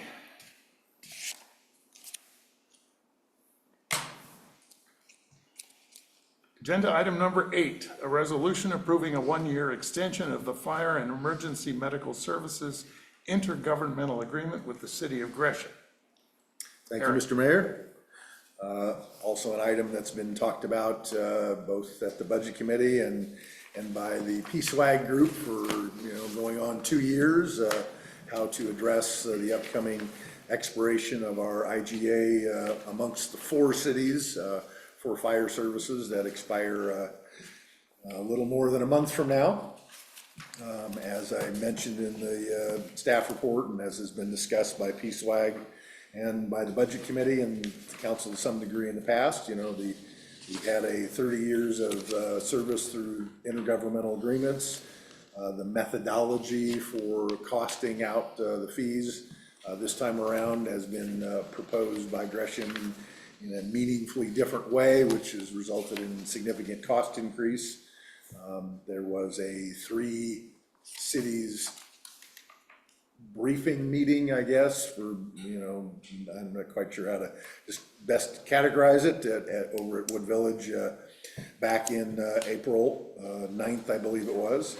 where there was provided more background information on some of the options, the discussions that had occurred up until that point. And at that stage, each of the city councils separately voted to direct their city managers to, pursue alternatives with Clackamas Fire District number 1. Subsequent to that meeting, City of Gresham management reached out to the 3 city managers to want to talk about the option of a 1-year extension, to have further discussions, to evaluate a path forward. And so that reach out and subsequent meeting of the 4 city managers to talk through what that would look like is what has resulted. That is the amendment that is attached to the staff report as Exhibit A. Exhibit B is the existing IGA that is expiring, and so Exhibit A is basically making some changes as it's outlined and extending that base agreement to go 1 year further. Both Fairview and Wood Village have already adopted the 1-year IGA extension. They were just timing on their council meetings. They were just a little quicker on the draw, and so they've gotten theirs done. As I mentioned in the discussion points, don't relax on this topic, because while this is a 1-year extension, the amendment specifies that the 4 cities will come to a conclusion by December 31st about what their path forward will be July 1st, 2026. So whereas this does provide ongoing coverage in the existing manner that is provided to the community after midnight on June 30th on to July 1st of this year, it is not a long-term solution, and indeed you're going to be faced with additional meetings and work sessions and discussions and consultant reports and analysis and options and polling and a number of items to wrestle through with over the coming next 6 months, because you and the other city councils are going to have to come to a conclusion, at least based on this agreement, by December 31st about what you'll do after this 1-year extension. Now, that of course can be changed by mutual agreement, so we'll have to wait and see. And a lot of it will depend on, I think, on the analysis and information that has been generated by the consultants, as well as yet to be had conversations with Gresham about what they see as the viability of their ongoing city department versus independent functioning fire service. So, but that remains to be seen. All this is to make sure that we still have fire service come July 1st, and really effectively under the same terms and conditions as we currently have, other than a few updates, because of course the IGA that it's amending is 10 years old, so some of it is a bit dated. With that, I'm happy to answer any questions, and actually I should defer to one of those 4 city managers that was in the conversations of developing this this amendment, should there be anything that you would want to elaborate on that I butchered. No, you did good, you did just fine, Eric. With that, I'm happy to address any questions. Okay, I have a question. So we come to a decision by December 31st that we're going to go with, say, Fire District 1. We put it out to the public for a vote in May of next year, and it gets voted down. Then are we scrambling? Well, I think those are all parts of the discussions that you're going to be having over this later summer and fall about the various options and the outcomes of those different options, and the risk calculation, shall we say, of those different choices, and what those choices are going to be that are made by the 3 cities or the 4 cities collectively. I don't know quite how. My crystal ball is too cloudy to predict that accurately. But what we would be doing is deciding to contract with Fire District 1 Correct. until we can vote to join Oh, I see. Fire District 1, so that we would, our intention now anyway, and from that meeting in Wood Village a couple months ago, was to not join Fire District 1, but contract with Fire District 1. And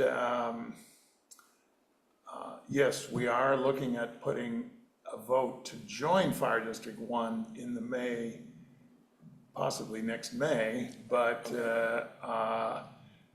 we would, even that would take a couple years, so that it's to actually come into effect. We'd be contracting with them until then.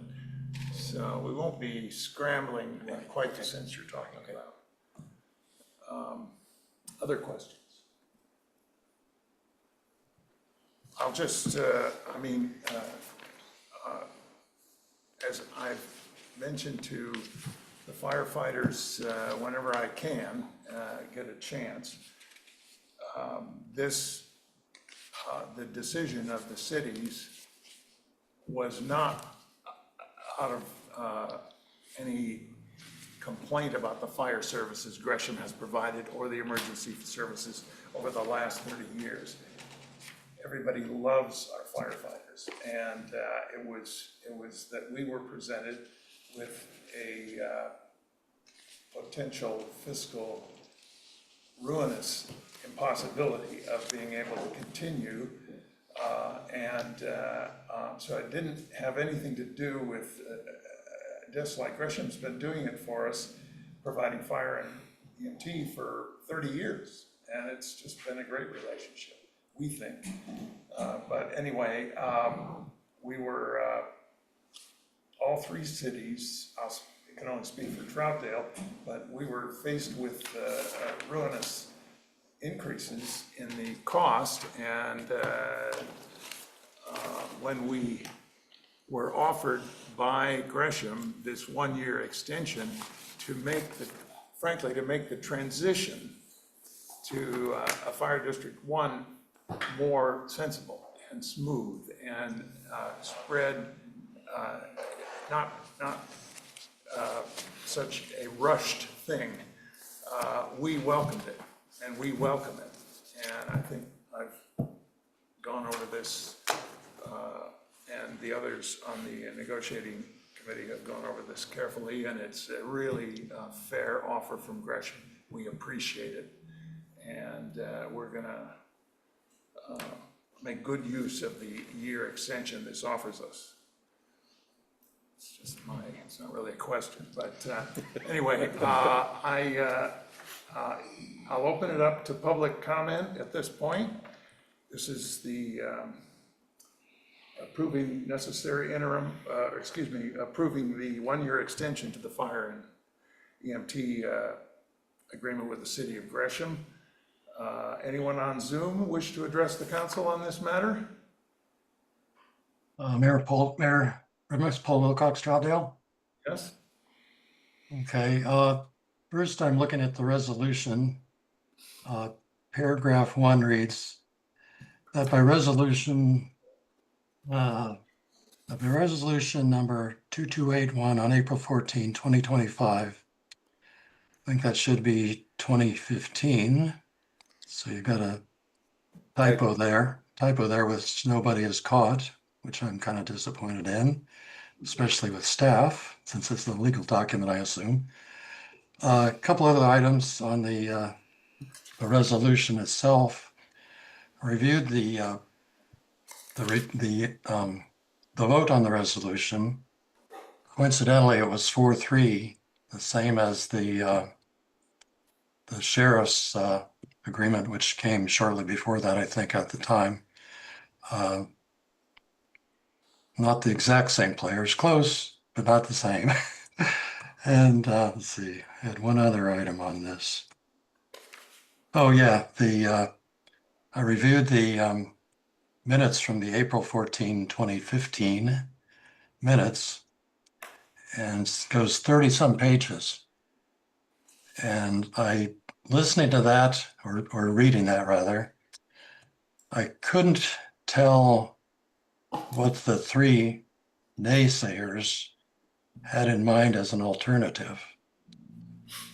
So that was kind of kind of confusing and disappointing that excuse me, they were voting against, but they didn't really have a viable alternative to come up with, within 2.5 months. That's all I have on that one. Thank you. All right, well, thank you, Paul. And I guess I'll just ask staff, is that paragraph 1 in the resolution, was our resolution 2281 on April 14th, 2015? Is that right? I'm certain it was 2015. Yeah, I do remember, I know it was 2015, I saw it. The copy we have in the packet is Gresham's. It's a typo on my part. Okay. Well, make that correction. All right, anyone else on Zoom wish to address the council on this matter? Anyone in our chambers? Yes, please.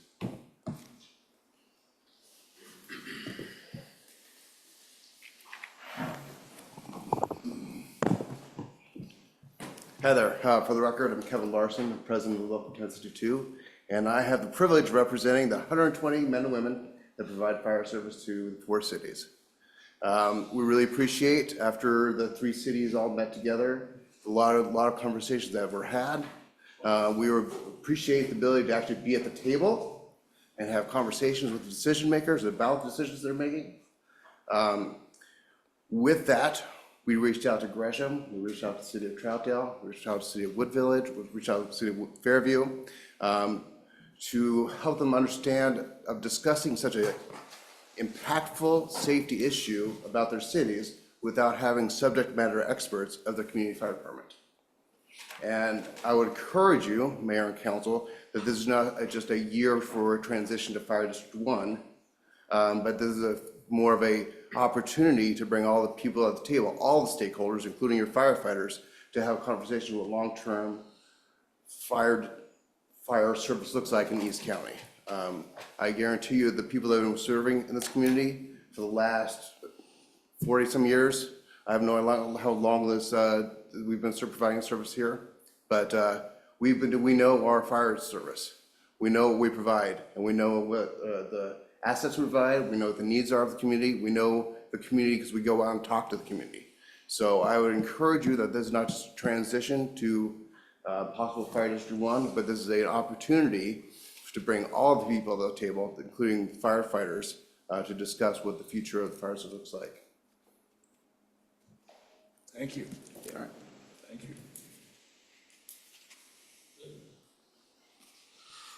Yes, please.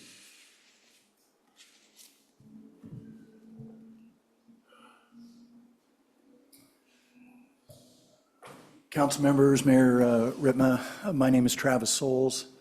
I'm a captain of the Troutdale Station, so I am your captain. I'm the person that's most directly responsible for the city of Troutdale and the surrounding area. I appreciate this moment to talk with you all.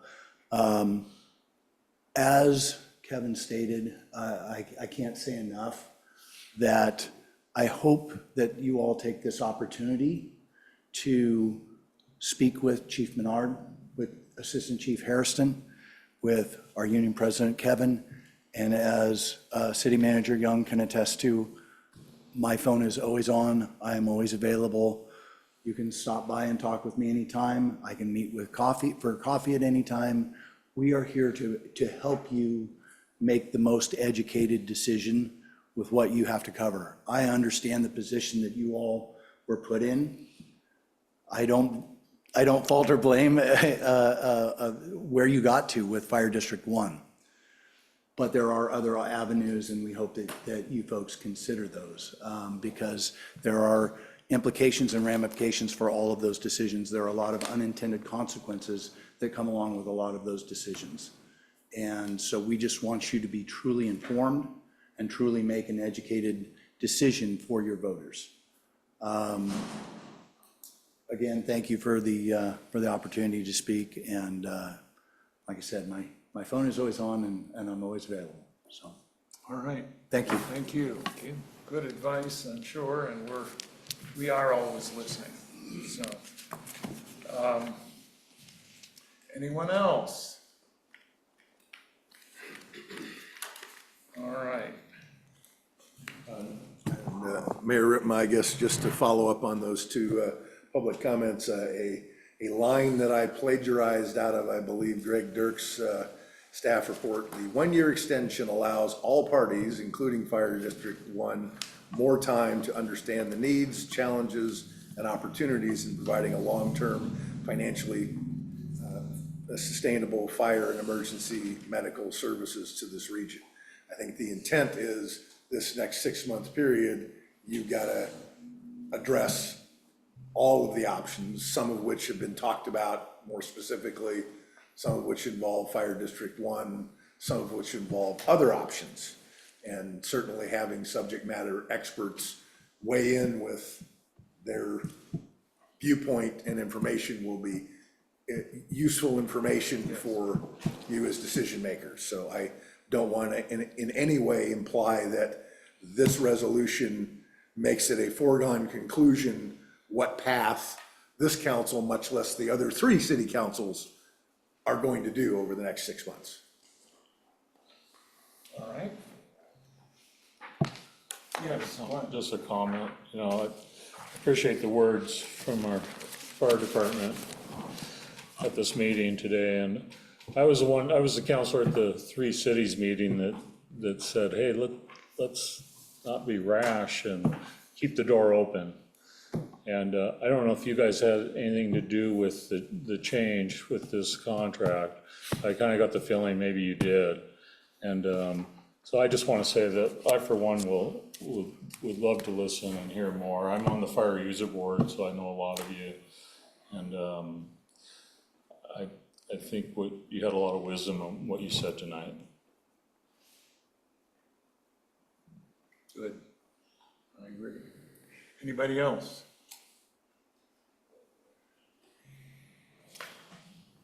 All right. The matters before us. Can you hear me okay? Yes. I would be honored to make a resolution approving the 1-year extension of the fire and emergency medical services, the intergovernmental agreement with the City of Gresham. I'll second that. All right. Kenda? Counselor Rainey. Yes. Counselor Andrews. Yes. Counselor Allen. Yes. Mayor Redma. Yes. Counselor White. Yes. Counselor Davidson. Yes. All right, well, thank you.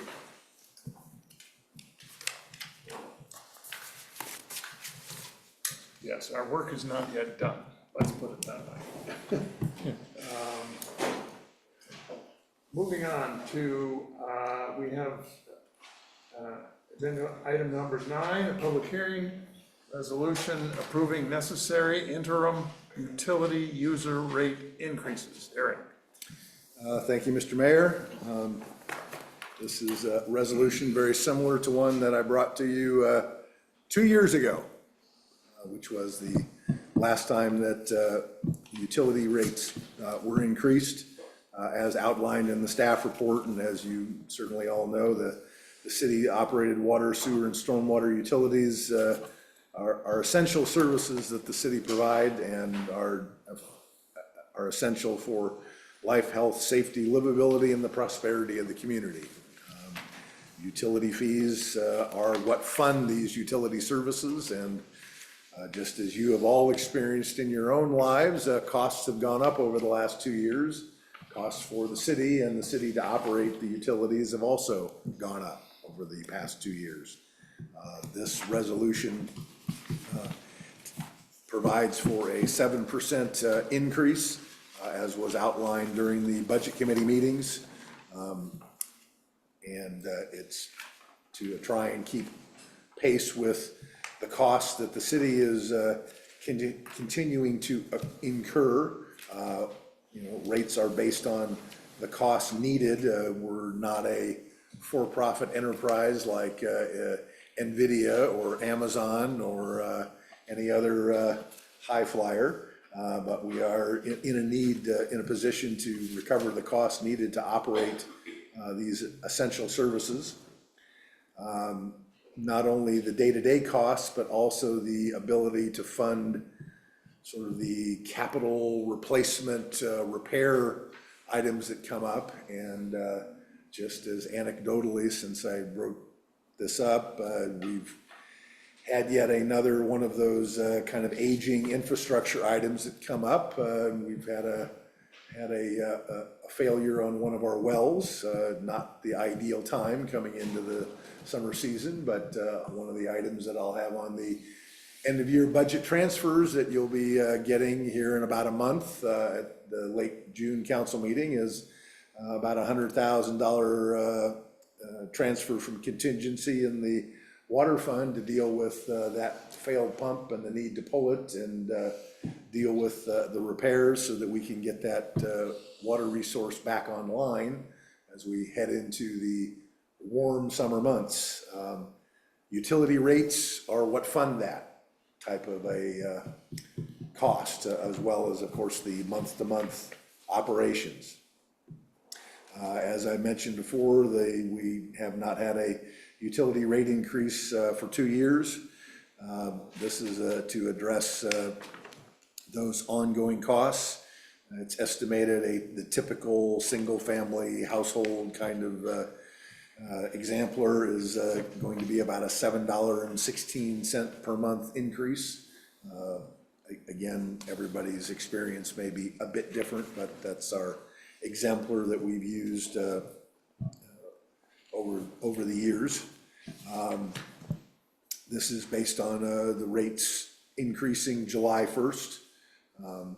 And with that, I'm happy to address any questions.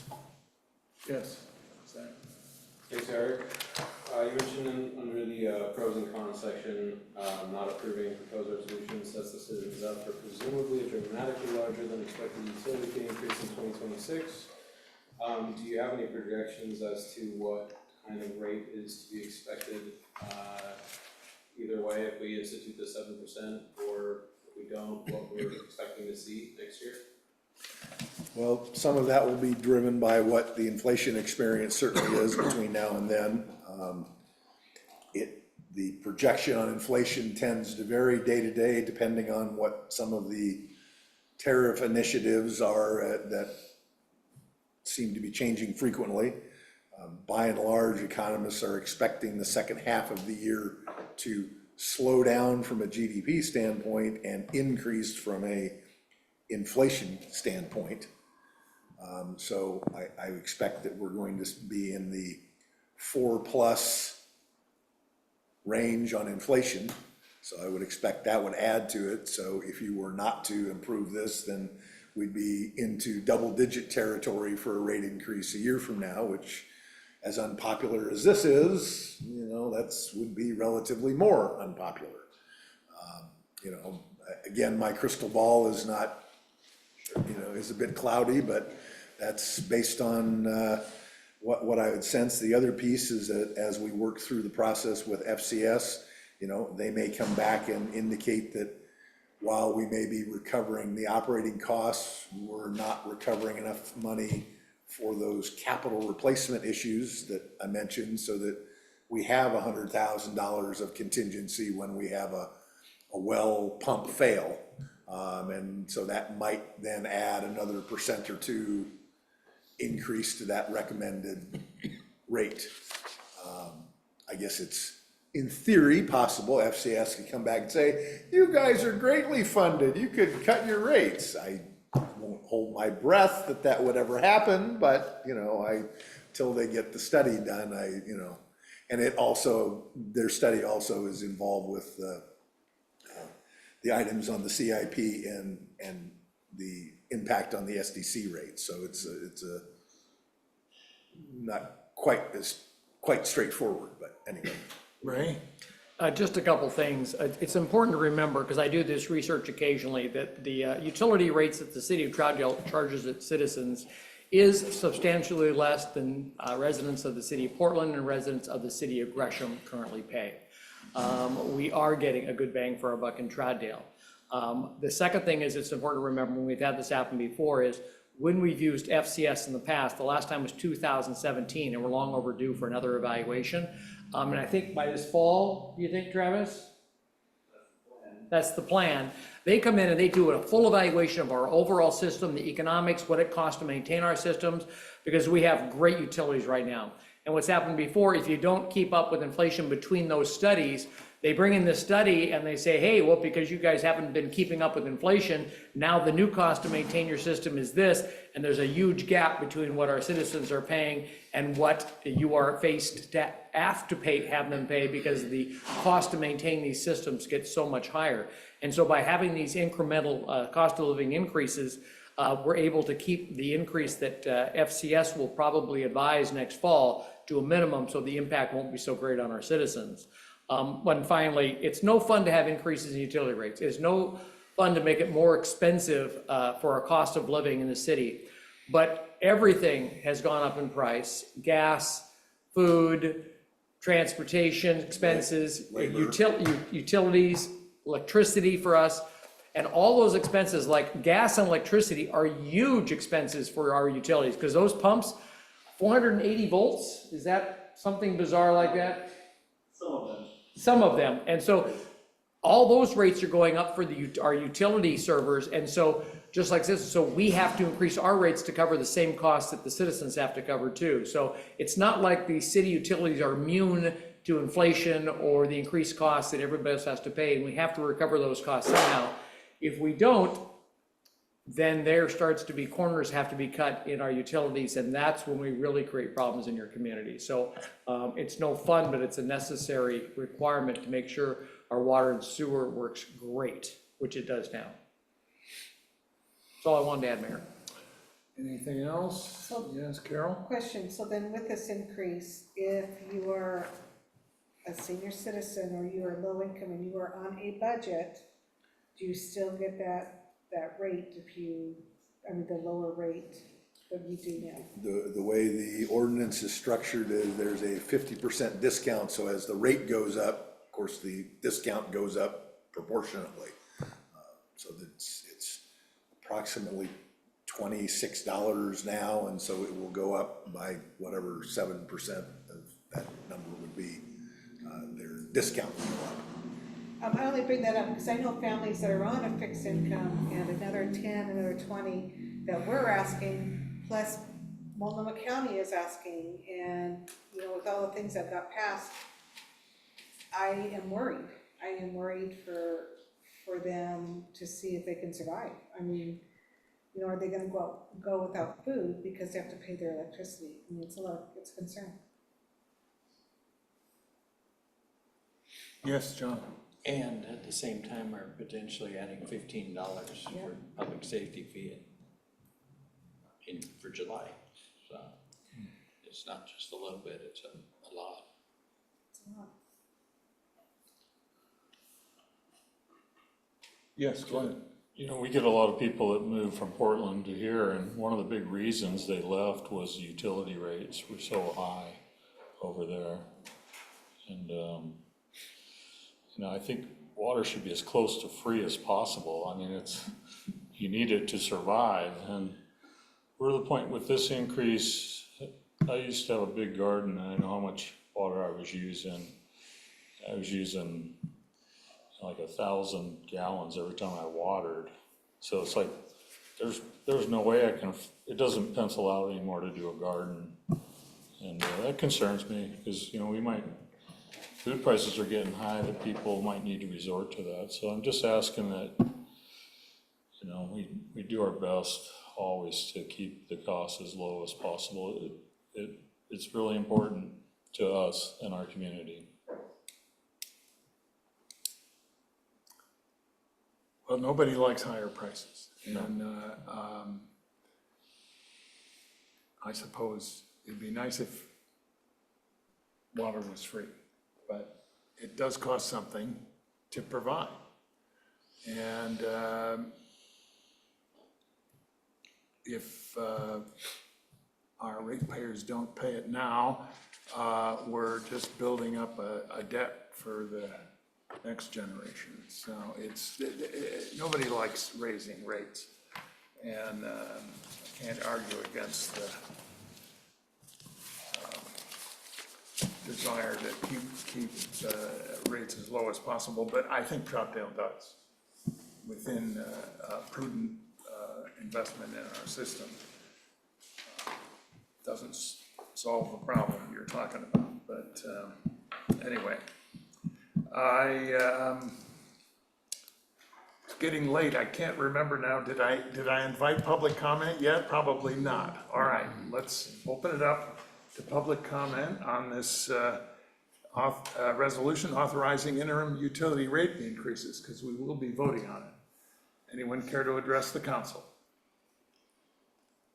Mayor Rittman, Paul Wilcox, Troutdale. Yes, Paul.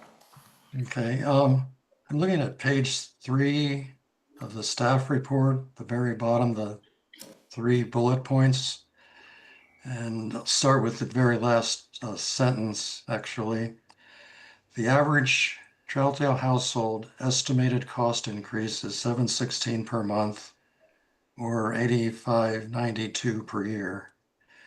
This is actually a semantics question. It's not that figure, those two figures aren't actually estimated, they're exact numbers because they're based on a certain number of gallons of water per month, which is 7,000, which isn't contained anywhere in the staff report. It was in the budget report that came before the budget committee. That's where I found it, but it's not in here anywhere. So if you look at these figures, you have to know that 7,000 figure to get to that 716 number. And also on the storm sewer, you're quoting per thousand when the figure you need to be using is 2,700. So that number needs to be multiplied by 2.7 to get your figure of 716. So I just wanted to point out you're not providing the information that, if a resident wanted to figure this out on their own, what their bill's going to be, they couldn't do it without the missing information. That's all I have. Thank you. All right, thank you, Paul. Anyone else on Zoom? Anyone in the room wish to address us on this resolution authorizing interim utility rate increases? All right, well.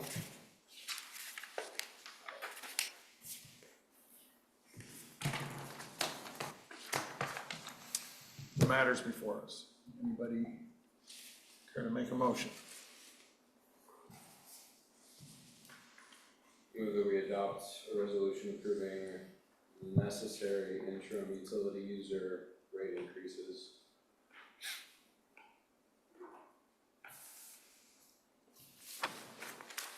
Nobody wants to second it. I'll second it. Okay. All right, moved and seconded. Counselor Laney. Yes. Counselor Andrews. Yes. Counselor Allen. Yes. Mayor Rittman. Yes.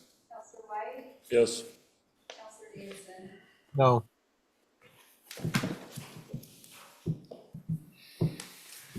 All right, thank you. Before I go to the next agenda item,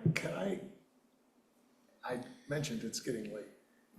We approved the last resolution, the one-year extension, and failed to address Mr. Wilcox's typo that he identified in the resolution. Is that? We'll correct the typo. Yeah, was there enough discussion of that doesn't need to be dealt with? Good.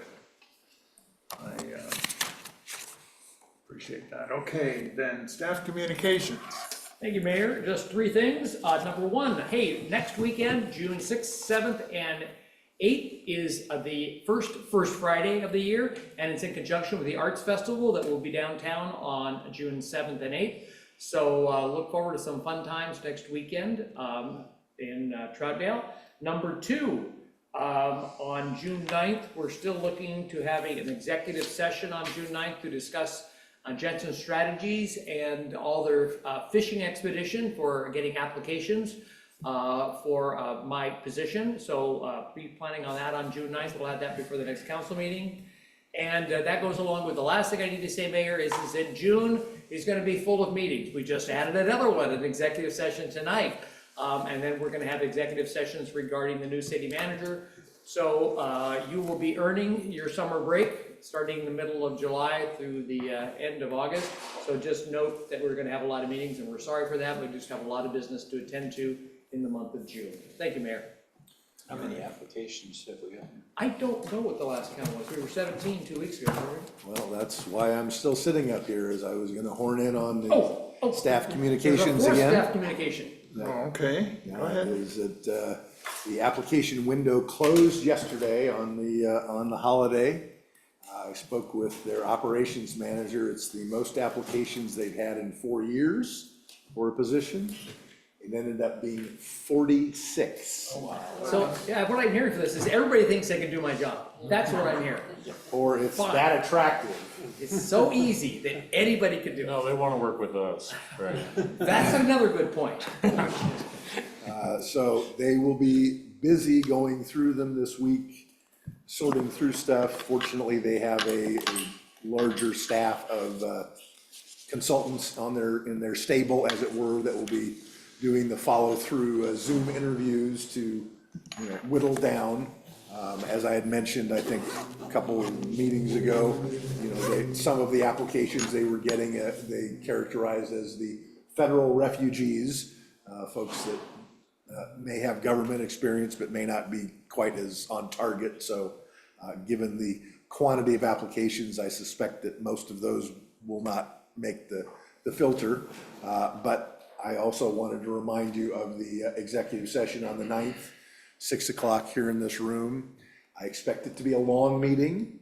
And so, we have a break here between now and then of 13 days. I would encourage you to rest up, because the rest of June, you're going to be in meetings on the 9th and the 10th, the 17th, the 24th and 25th and 26th, with council meetings and executive sessions. You have 3 executive sessions for the recruitment. You have a 4th executive session that was determined tonight related to the appeal. The 2 standard city council meetings where we'll have budget adoption and end of year budget adjustments, as well as the urban renewal agency budget adoption and the amendment. So followed by that 4th executive session. So I expect you to be well tuckered out by the time you get to the 4th of July weekend. This is how we spent Memorial Day weekend. Are we? Thanks. We're not going through all 46 necessarily. No, that's what Jensen will be working on between now and the 9th. They'll whittle for it them down to bring back 45 or something. Yeah, well, they will bring back, but what their process is they'll give a recap of what those 46 contain, some of the filters they used. They'll talk about their recommended finalists, and they'll also talk about the ones that didn't meet that, so that you're aware of the, sort of the road less not taken, as it were. But because there's such a large volume, and there may be a bit more information for them to share versus, unfortunately, another city here in East County that I had some involvement in the process didn't quite have the abundance to choose from. So in any case, there's a little bit of abundance of riches, as it were. So anyway. Is anybody else other than Jensen involved in that whittling down process? No, it's all Jensen. Okay. Well, it's his team, not him individually. Okay. Yeah, and he has a team of retired, seasoned city managers. They've been working for him for several years, and they're, for that large of a group, of course, they're parceling them out. They have a whole standard set of criteria that they go through to interview them on a Zoom interview, to go through their materials, essentially. And you're also, be one of the things is that we will have a couple of their consultants will be also on Zoom, because Eric won't be presenting all of the information himself. So you'll be hearing from several of them who spoke directly with the candidate pool. It's my understanding, one of them is Eric Farstead is helping review the panel. Yes. And the guy from Cornelius, ex-mayor of Cornelius. Is that Rob? I'm trying to think, because he's the one that interviewed me and called me and talked to me about what we were looking for. And I think it was Eric. I think that was it for staff communications. Yes, that was, unless there was more questions for me about Jensen, that was my update that I wanted to provide. So I did one question. So the 11th is not, we had 11th as a question mark? I think that may have been early on before we got it wrestled to the ground. So yes, it's the 10th at 6 PM right here. The 9th. 9th and 10th. I'm sorry, yes, the 9th for the executive session. The 10th is the regular city council, next regular city council meeting. Ooh, there's a question. We'll have food. Okay. If that's all staff communication, council communications, John?